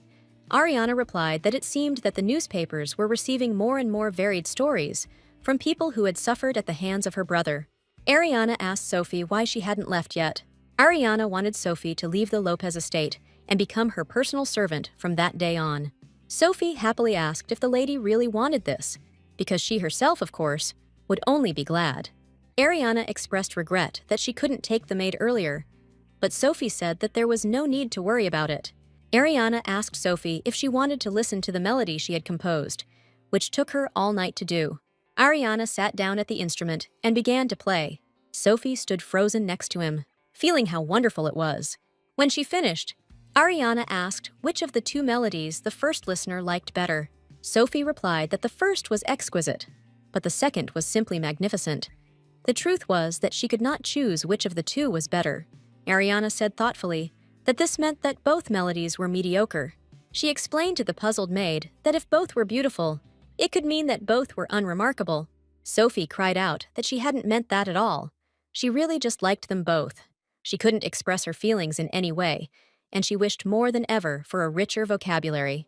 Ariana muttered that just sounding pretty wasn't enough. Her work must be so powerful that people immediately understand that this is it. The composition must melt the hearts of listeners with its fire. This is exactly the kind of music that Grandpa would have written, but Ariana couldn't achieve the ideal. Sophie was the first to notice what was happening outside the window. She informed her mistress that it was the merchant's carriage that had arrived, and she assumed that his lordship wished to purchase more dresses and jewels for his wife. Ariana thought sadly about how long it would take to try on dresses, with such a short time left before the foundation festival. The butler informed her that Duke Heigenberg had called the Tool merchants for her grace, so she should go out to them for a minute. Ariana suddenly realized that he was talking about the instrument merchants. The butler explained that he had asked them to arrange the goods in the music room and clarified what had been done wrong. Ariana beamed and said she was going down there immediately. Picking up her skirts, she quickly ran down the stairs. She couldn't believe there were tool merchants here. With her heart beating fast, the girl opened the door to the music room. The piano, violins, and cello were placed there on special stands. Ariana had the feeling that all the instruments of the world were collected here. In her past life, Ariana believed that one piano was enough to write music. Lucas told her that she should be grateful that she could compose her own music on this quality instrument that he had found for her. The truth was that Ariana really wanted to believe him, to be grateful to him for his care and love. She concentrated so much on the piano because it was the only instrument she was allowed to play freely. As for the rest, she could only imagine how they sounded. Now all this magnificence available to her appeared before the girl. There was a harp here, the unique sound of which made it my grandfather's favorite instrument. The harp was the first thing Ariana's father sold after her grandfather died. She thought she had forgotten how to play it, but it seemed like the body remembered everything. "I'm impressed," a voice suddenly said behind Ariana. Dante entered the room unnoticed, and now said that he had never suspected that his young wife also owned this instrument. Ariana thought that he had purchased such an expensive instrument, not even knowing if Ariana could play it. She explained that she was not a professional, but her grandfather taught her to play most of the instruments. The Duke noticed that she was indeed talented in many ways. Coming closer, Dante added that this was exactly what was expected from his wife. Looking into the girl's eyes, the Duke asked what else she was capable of. He suggested that maybe she could also sing. Ariana's heart was beating wildly in her chest. She didn't understand why he suddenly asked her about this. Was it because of what His Majesty said that day? The Emperor said that it seemed that the little girl with the nightingale's voice had turned into a beautiful young lady. Ariana wasn't at all sure she could do it, because she hadn't sung a single bar since that day. She clenched her fists and said she would try. If you look at it as compensation for the expensive tools, the price seemed quite low. But when Ariana tried to sing, she felt a tremor. Her breath caught, and she couldn't take another breath. Dante rushed to the girl to support her. He said she was shaking like a leaf, and then asked if she was okay. The Duke said that she didn't have to sing if she didn't want to. Dante told her to never force herself to do anything she didn't want to do. Ariana explained that it wasn't because she didn't like singing. She used to enjoy it, and Dante said he knew it. Ariana didn't understand what he was talking about, and the Duke asked her to tell him what was wrong. And the girl decided to tell him about her debut ball when she was 15. On the day of her performance, for some reason, everything went wrong. The audience said that her singing would undoubtedly be great. She is the only granddaughter of Eduardo Lopez. People just couldn't wait for the show to start. The song was ridiculously high from the start, and the sound was such that it could be heard far around. Nevertheless, Ariana still managed to sing. And then suddenly, she felt her throat tighten and she couldn't breathe. Ariana fell to the floor clutching her neck, and spectators began talking about her illness, worrying that it might be contagious. Ariana has always had a terrible allergy to oysters, and that day she had symptoms as if she had eaten a whole bucket of them. They angrily asked her what she had eaten the day before, scolded her for daring to bring herself to such a state, reproached her for not even imagining how disgusting it all looked. Edward screamed that all she had to do was perform properly, but she couldn't even do that. She had tarnished their family's musical legacy. According to her brother, Ariana made their family a laughingstock for the first time. Ariana later realized that Elena had given her a glass of fruit juice just before she went on stage. Now, Ariana thought that her sister had put something in her glass. Dante said that the more he hears about her family, the more he hates them all. Ariana thought the Duke was angry because of her. No one had ever done this for her before, and now her heart was acting strange. The girl apologized for complaining about her problems. She understood that all this had happened a long time ago, and she wanted to assure him that this would not happen again, but tears did not allow her to finish. Dante pulled her close and asked her to save her hardness for other people, because it didn't work on him. He asked her not to cry anymore. He won't ask her to sing anymore if she doesn't want to. They didn't have to pretend to be a couple in love now, because no one could see them. There was no one around, and yet he continued to kiss her, very tenderly. That night, already in her bed, Ariana tried in vain to force herself to pull herself together. She shouldn't have reacted to the Duke like that. She needed to concentrate on her work. Besides, the Duke had probably done similar things countless times. That's probably why he was so good. Ariana couldn't stop thinking about those kisses. Dante himself stopped and moved away from the girl. He said he was trying to hold back until she remembered, but her amnesia was upsetting him. It was starting to feel like torture. Ariana didn't know that a man with such an affliction could actually react like that.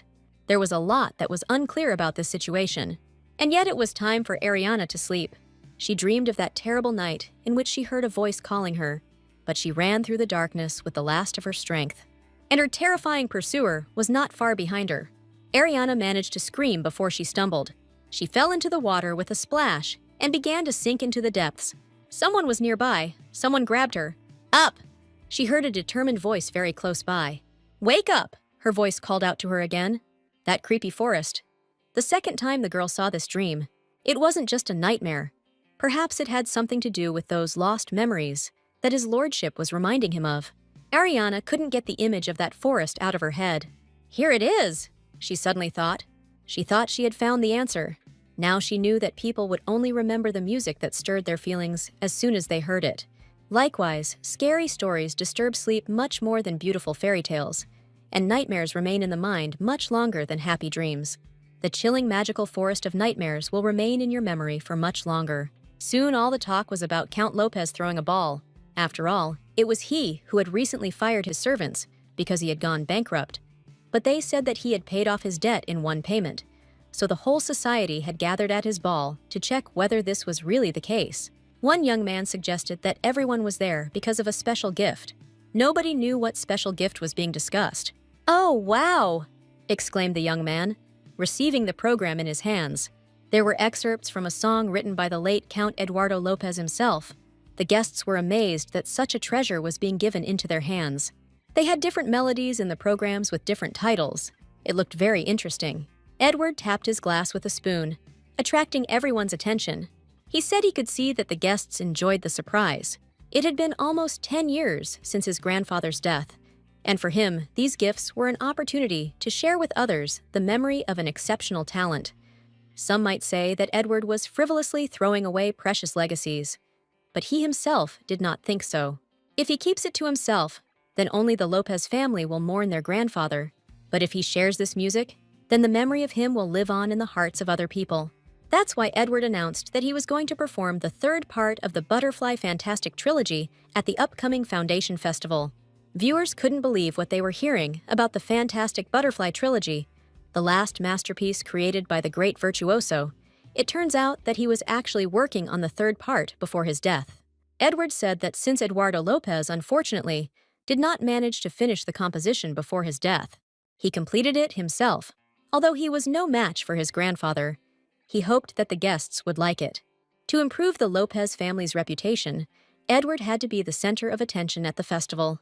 At this moment, the arrival of the Duchess of Heigenberg was announced.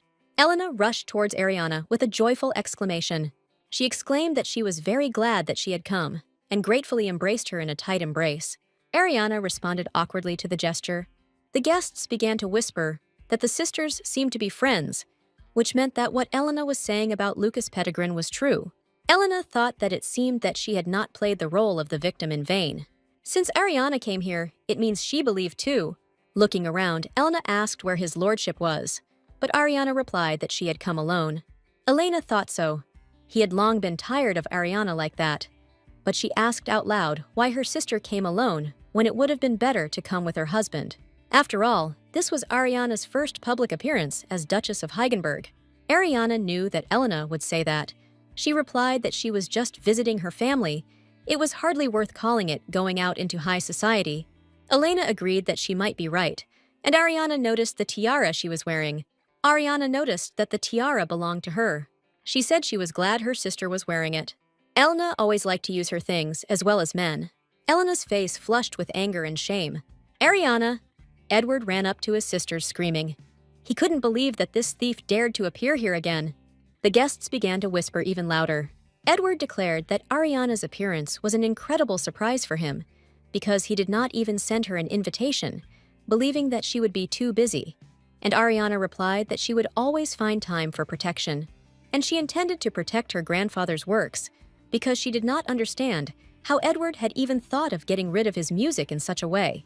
Edward fiercely protested that he was in charge of the Lopez family property, and that Ariana was no longer a Lopez and had no right to interfere. Ariana said that then Edward should give her a gift too, like everyone else. Even though she is no longer Lopez, she is still one of the guests. Edward ordered the program to be given to the Duchess. The butler handed a piece of music to Ariana. Ariana unfolded it and looked at what was written. Elena noticed with a laugh that there was even some kind of drawing on this piece of paper, and Ariana said that it was her. On the edge of the sheet of music was a drawing of a girl with the same pigtails that Ariana once wore. The guests understood from this conversation that it seems the Duchess was close to the late Count Eduardo. It was all so sad. They felt very sorry for the Duchess.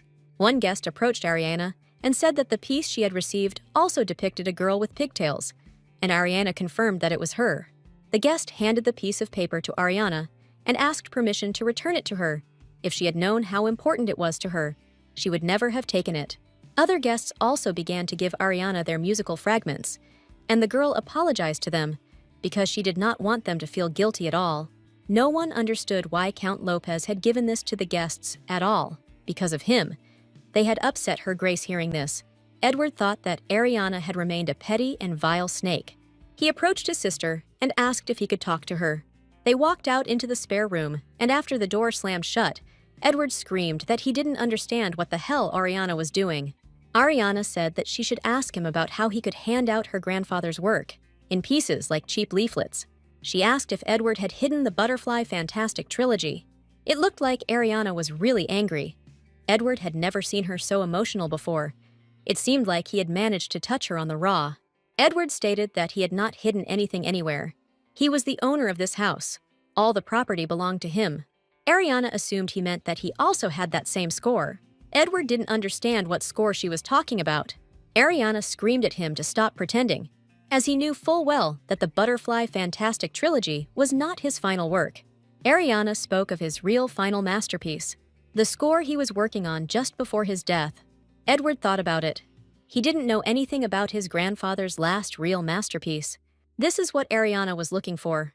This old nasty man always favored her more than anyone else, and now, it turns out, he even dedicated a song to her. He could pretend to have the score, and then find out more, so he could search the house properly. "Ah," he said. "This is the score we were talking about," and then he assured me that naturally he had it. Ariana screamed that it was hers, so Edward had to give it to her, because her grandfather wrote it based on the first melody she created. It was her music. If they don't give it to her, she will find it herself. "Step back!" Ariana screamed. She had intended to personally inspect the safe in the office, but Edward had declared that there was nothing there. Ariana tried to push him away and shouted that she would inspect everything herself, both the safe and the secret compartment inside it. Edward learned with some curiosity that there was such a compartment inside the safe. Ariana recognized that look from him. He always looked like that when he stole her music. It was the look of a greedy thief. But this time, greed will be his undoing. At this time, the guests saw Duke Heigenberg crossing the festive hall with a determined step. Dante stated that he had heard that his wife was somewhere here. He wanted someone to tell him where to look for her now. Everyone started whispering about where the Duchess had gone. Hadn't she gone to talk to the Count? The Viscount suggested looking for her. Elena couldn't believe that the Duke was here because of Ariana. The Viscount rushed to the Duke, assuring him that it was an honor for him to see his lordship again. But the Duke cut short his fiery speech, replying that, unfortunately, he was not in the mood for exchanging pleasantries, because several hours had passed since he last saw his wife. The guests began to whisper that everyone had said that the Duke was cold towards his wife. It seemed that these rumors were false. "So," said the Duke, and his heavy hand fell on the Viscount's shoulder. He wanted to know where his wife was, and the Viscount replied that the Duchess had gone out to speak with Count Lopez in private. Dante repeated this very sternly, causing fear in his interlocutor. At this moment, the butler approached his lordship and offered to take him to the Duchess. Edward and Ariana heard a sharp knock on the door, and Edward shouted that they were not finished talking yet. This did not stop the one who tried to break into them at all. Duke Heigenberg appeared at the door and asked if this was his pathetic brother-in-law. Ariana looked into the Duke's eyes with fear. His gaze frightened her. The Duke grabbed Edward and screamed that he dared to make his wife cry. Edward thought the Duke hated his wife. Wasn't that why he locked her in his house? But his behavior was definitely not what Edward expected. Dante growled that from now on he advised Edward to be more careful with his remarks towards Ariana. His wife might be magnanimous enough to let her brother get away with a minor offense, but the Duke himself was not. "Yes," Edward muttered in horror. As the Duke and Duchess walked together through the hall, Ariana asked him what brought his lordship there, and Dante replied that her words broke his heart. His hand went to Ariana's waist and pulled her towards him. Dante said that she simply left him no choice but to come here himself. Ariana heard everyone discussing the love with which the Duke looked at his wife. Even the spectators blushed. Ariana noted that she was going to return before dark. "Of course," Dante said with a smile, and reminded that Ariana would play for him again today. They arrived at the mansion.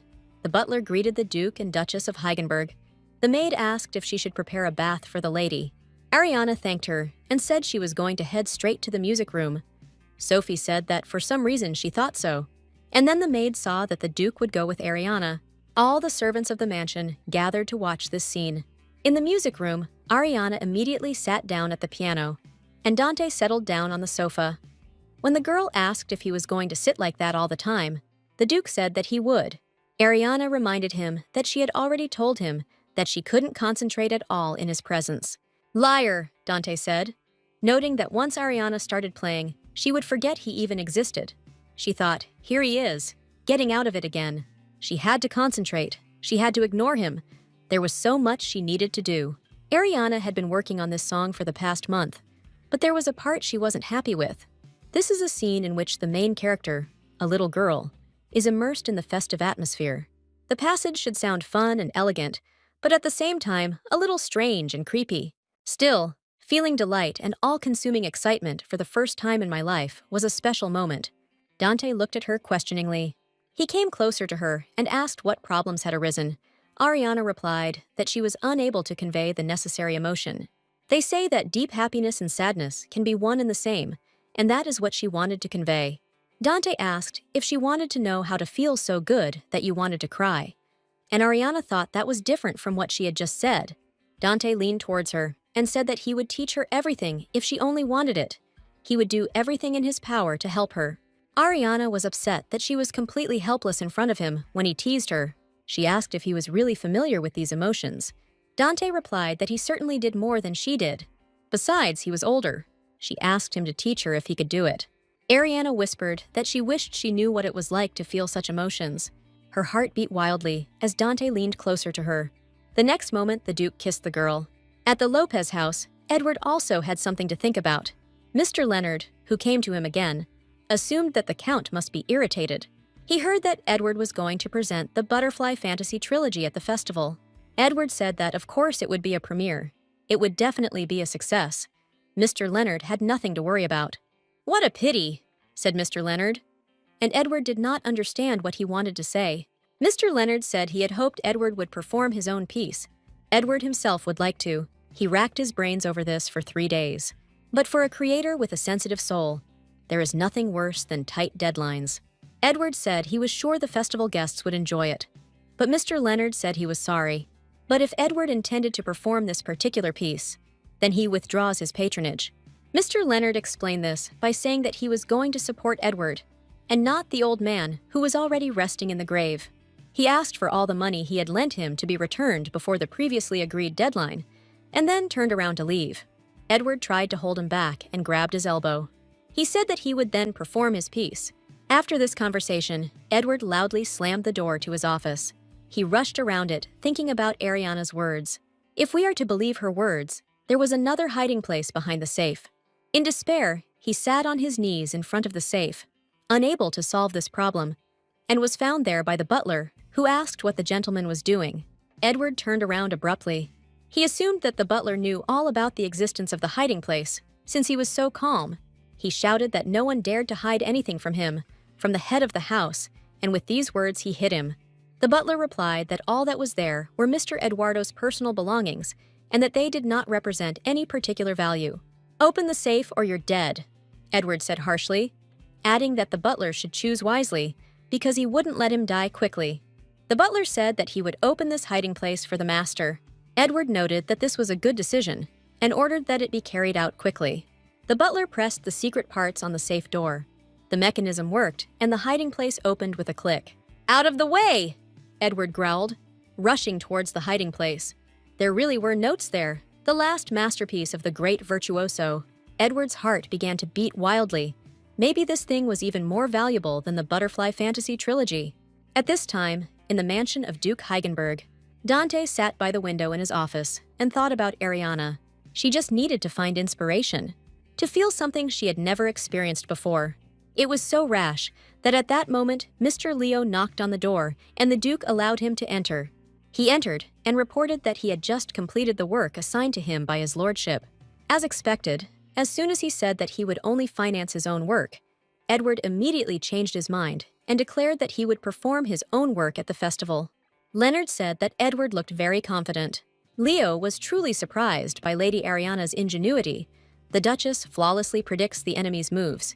He was also impressed by the determination with which she implements her plans.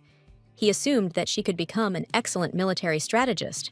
Dante gloomily told his assistant not to waste his time on such nonsense, and asked if that was all he wanted to say. Leo reminded them of the League of Dawn members they had been pursuing, the ones who had escaped after their connection to the Froken pawn shop had been exposed, and they had managed to capture one of them alive this morning. Only he said something rather strange. He said that a group of mercenaries was indeed sent to the Farge forest that night, but he was not among them. Leonard said the Duchess had no reason to take revenge on him, and that was strange. It was in the Farge forest that Ariana's grandfather and mother died in an accident. The League of Dawn traveled to Farge to carry out an assassination attempt, which they thought would cause Ariana to seek revenge on them. It turned out that they were killed. It was definitely someone's order. Leo asked if Lady Ariana should be told about this, but the Duke replied that not yet. He also ordered that everyone be warned not to dare touch him, but Leo objected that they had found out almost nothing. The Duke replied that from now on, he would interrogate the man himself. The day has arrived for the Foundation Festival to begin. The stream of carriages seemed simply endless, and this was completely understandable, because the Foundation Festival was the pride of the Empire. The people of the Enda Kingdom looked so unusual. One could assume that next year the same outfits would become a hit among the residents of the capital. A young man emerged from one of the carriages, who was immediately recognized as the eldest prince of the Kingdom of Enda. Many had heard that he was well-versed in art, but few knew that he was so handsome. Suddenly, everyone's attention was drawn to a strange carriage. This carriage also stopped among other guest carriages. Someone identified the delegation from the Kingdom of Kalka. No one expected them to be represented at the Foundation Festival, as they were rather reserved. but it could be assumed that they had been invited by Duke Heigenberg. Many had heard that he had made an alliance with them. The Kalkans were said to keep snakes as pets and to drink wine from the skulls of the barbarians they killed, all of which sounded quite nightmarish. The delegation was led by Toman, the commander-in-chief of the Kalka kingdom. He had an exotic and wild appearance. He noticed Duke Heigenberg and turned to him. He greeted the Duke with a bow, and Dante politely replied that he was glad to meet him and hoped that Toman had arrived without incident. Toman wanted to know who the lady next to the Duke was. Dante introduced Ariana as his wife and Duchess of Heigenberg. "Nice to meet you. My name is Ariana," the girl said. Looking at her new acquaintance, she said she hoped the guests would have a good time in the Empire. Toman knelt down and asked the lady to do him the honor of allowing him to dedicate the Oath of the Desert to her. The suddenly enraged Duke demanded that Toman stop talking nonsense and get up from the ground before he was hit. Toman smiled broadly at these harsh words. He apologized for scaring her, and then he explained that the Kalkans dedicate the Oath of the Desert to the most wonderful person they meet in their lives. And since Ariana was the wife of Duke Heigenberg, the savior of his people, Toman would be extremely happy if she accepted this oath. "The hell she'll do it!" the Duke growled, shielding Ariana with his body. Ariana was scared, because this was a representative of another country, and because of this situation, rumors could spread that the Duke was acting arrogantly. Ariana intervened and said that she had heard that Kalka was incredibly beautiful. There were also rumors about Toman's valor on the battlefield, and that the Kalkans value their honor and do not tolerate rude treatment, especially when it comes to the desire to possess something that belongs to someone else. With a bow, Toman confirmed that Ariana was absolutely right. Toman smiled and said that they, the Kalkans, always favor those who know the value of respect. He hoped that when Ariana visited Kalka one day, she would see this. Only Dante declared that this would never happen, and he was able to ensure the safety of his wife without any oaths. "Come on, Ariana," he said, placing his hand on her shoulder and then pulling her away. Ariana asked Dante if they could just leave the man there, since he was only polite to her because she was the Duke's wife. But Dante replied that there was no need to worry. It wasn't about politeness. This man just thought Ariana was very beautiful. Many people don't know this, but Kalkanians are simply crazy about people with beautiful appearance. Ariana asked if Dante thought she was beautiful. "What?" Dante asked again in such a tone that Ariana regretted asking it at all. She herself did not really understand what prompted her to ask such a question. Now she felt only awkwardness. The Duke grabbed her and pulled her towards him. He asked her to never make that face when they were in public. After all, it was simply driving him crazy. He was barely holding back as it was. Ariana remembered those kisses and everything that happened between them. Perhaps I shouldn't have asked him such things. "Sir," a voice suddenly reached them. The assistant said that the Duke needed to appear in the interrogation room. Dante turned to Ariana. She said that everything was fine. She would talk to the other guests while he was gone. Dante said that if anyone said anything stupid to her, she should just teach him a lesson. She could safely use the power and status of the Duke as she wished. With these words, the Duke departed, leaving Ariana in some confusion. "Hello, Ariana," she suddenly heard. "I was looking for you," said Elena, who had come up to her, dressed luxuriously. Ariana noted that Elena looked good. The trading company must be making good profits. Elena said that when the ship returned, she and Edward would be much richer than they were before. Ariana should have listened to Adolf's words, as she did. Elena noted that she had heard that His Majesty had commissioned Ariana to perform at the Foundation Festival at the closing ceremony. "That's right," Ariana confirmed. Elena leaned closer to her and wished her luck, although she expressed doubts that Ariana would be able to achieve anything with traders and one village oaf as her assistants. Elena said that she just didn't want her sister to overexert herself, since their next performance would eclipse the previous one anyway. Ariana advised Elena with a smile not to be so arrogant. What did Elena ask again, frowning? Ariana asked her sister if she really thought she had discovered all the evidence of Elena's connection with Lucas. Elena didn't understand what she was talking about, because it seemed to her that there was no more evidence. Ariana smiled and said that she even knew that Elena had taken drugs to induce pregnancy. "What nonsense!" Elena cried out in rage, but she quickly pulled herself together and looked around, and then asked why Ariana was saying such things. Ariana replied that sooner or later, Elena would find out about it. She said goodbye to her and said that they would see each other again. She was going to enjoy the show from the front row. At this time, the Duke entered that very room. Look who has finally arrived, the emperor told him. Dante asked if this was really the leader of the League of Dawn. They told him that he had been one for 10 years already. The emperor said that it seemed like all the murder cases revolved around him, so there was a possibility that he had a hand in that incident as well. Dante asked if this was the man who had harmed his wife. The duke's tone made the criminal flinch. Dante remarked that perhaps the others should leave the room. He feared that what he was about to do was not a pleasant sight. The emperor decided to follow this advice and rose from his chair. He said that he believed that Duke Heigenberg would succeed and asked to be sure to report when everything was over. The second person present, the crown prince, said that he was going to stay because this man was not a petty criminal, but a traitor to the empire. At least one member of the imperial family should be present at the interrogation. As you wish, said Dante. The prince looked angrily at the duke's back. He thought that he was too impudent for an illegitimate child, because he was his father's favorite. He was alien to the due respect that the heir to the empire deserved. Dante took a few more steps towards the criminal. He tore off the bandage that prevented him from speaking. The criminal exclaimed that they should just kill him, because he had nothing to tell them. Dante replied that another member of the League of Dawn had already confessed to the murder last night. He said it was about 10 years ago. The League was hired to remove Count Lopez, but the man swore he had nothing to do with it. He convinced the Duke to believe him. Dante demanded to know who hired him to kill Eduardo Lopez. A sharp blade was found at the criminal's throat. "Go ahead! Kill me!" the man shouted. He still wasn't going to say a single word to a butcher like the Duke, someone who had voluntarily gone out into the field to kill people. The Duke used the weapon he held in his hand. He said it was true, he really did kill many. That's why they called him the Butcher.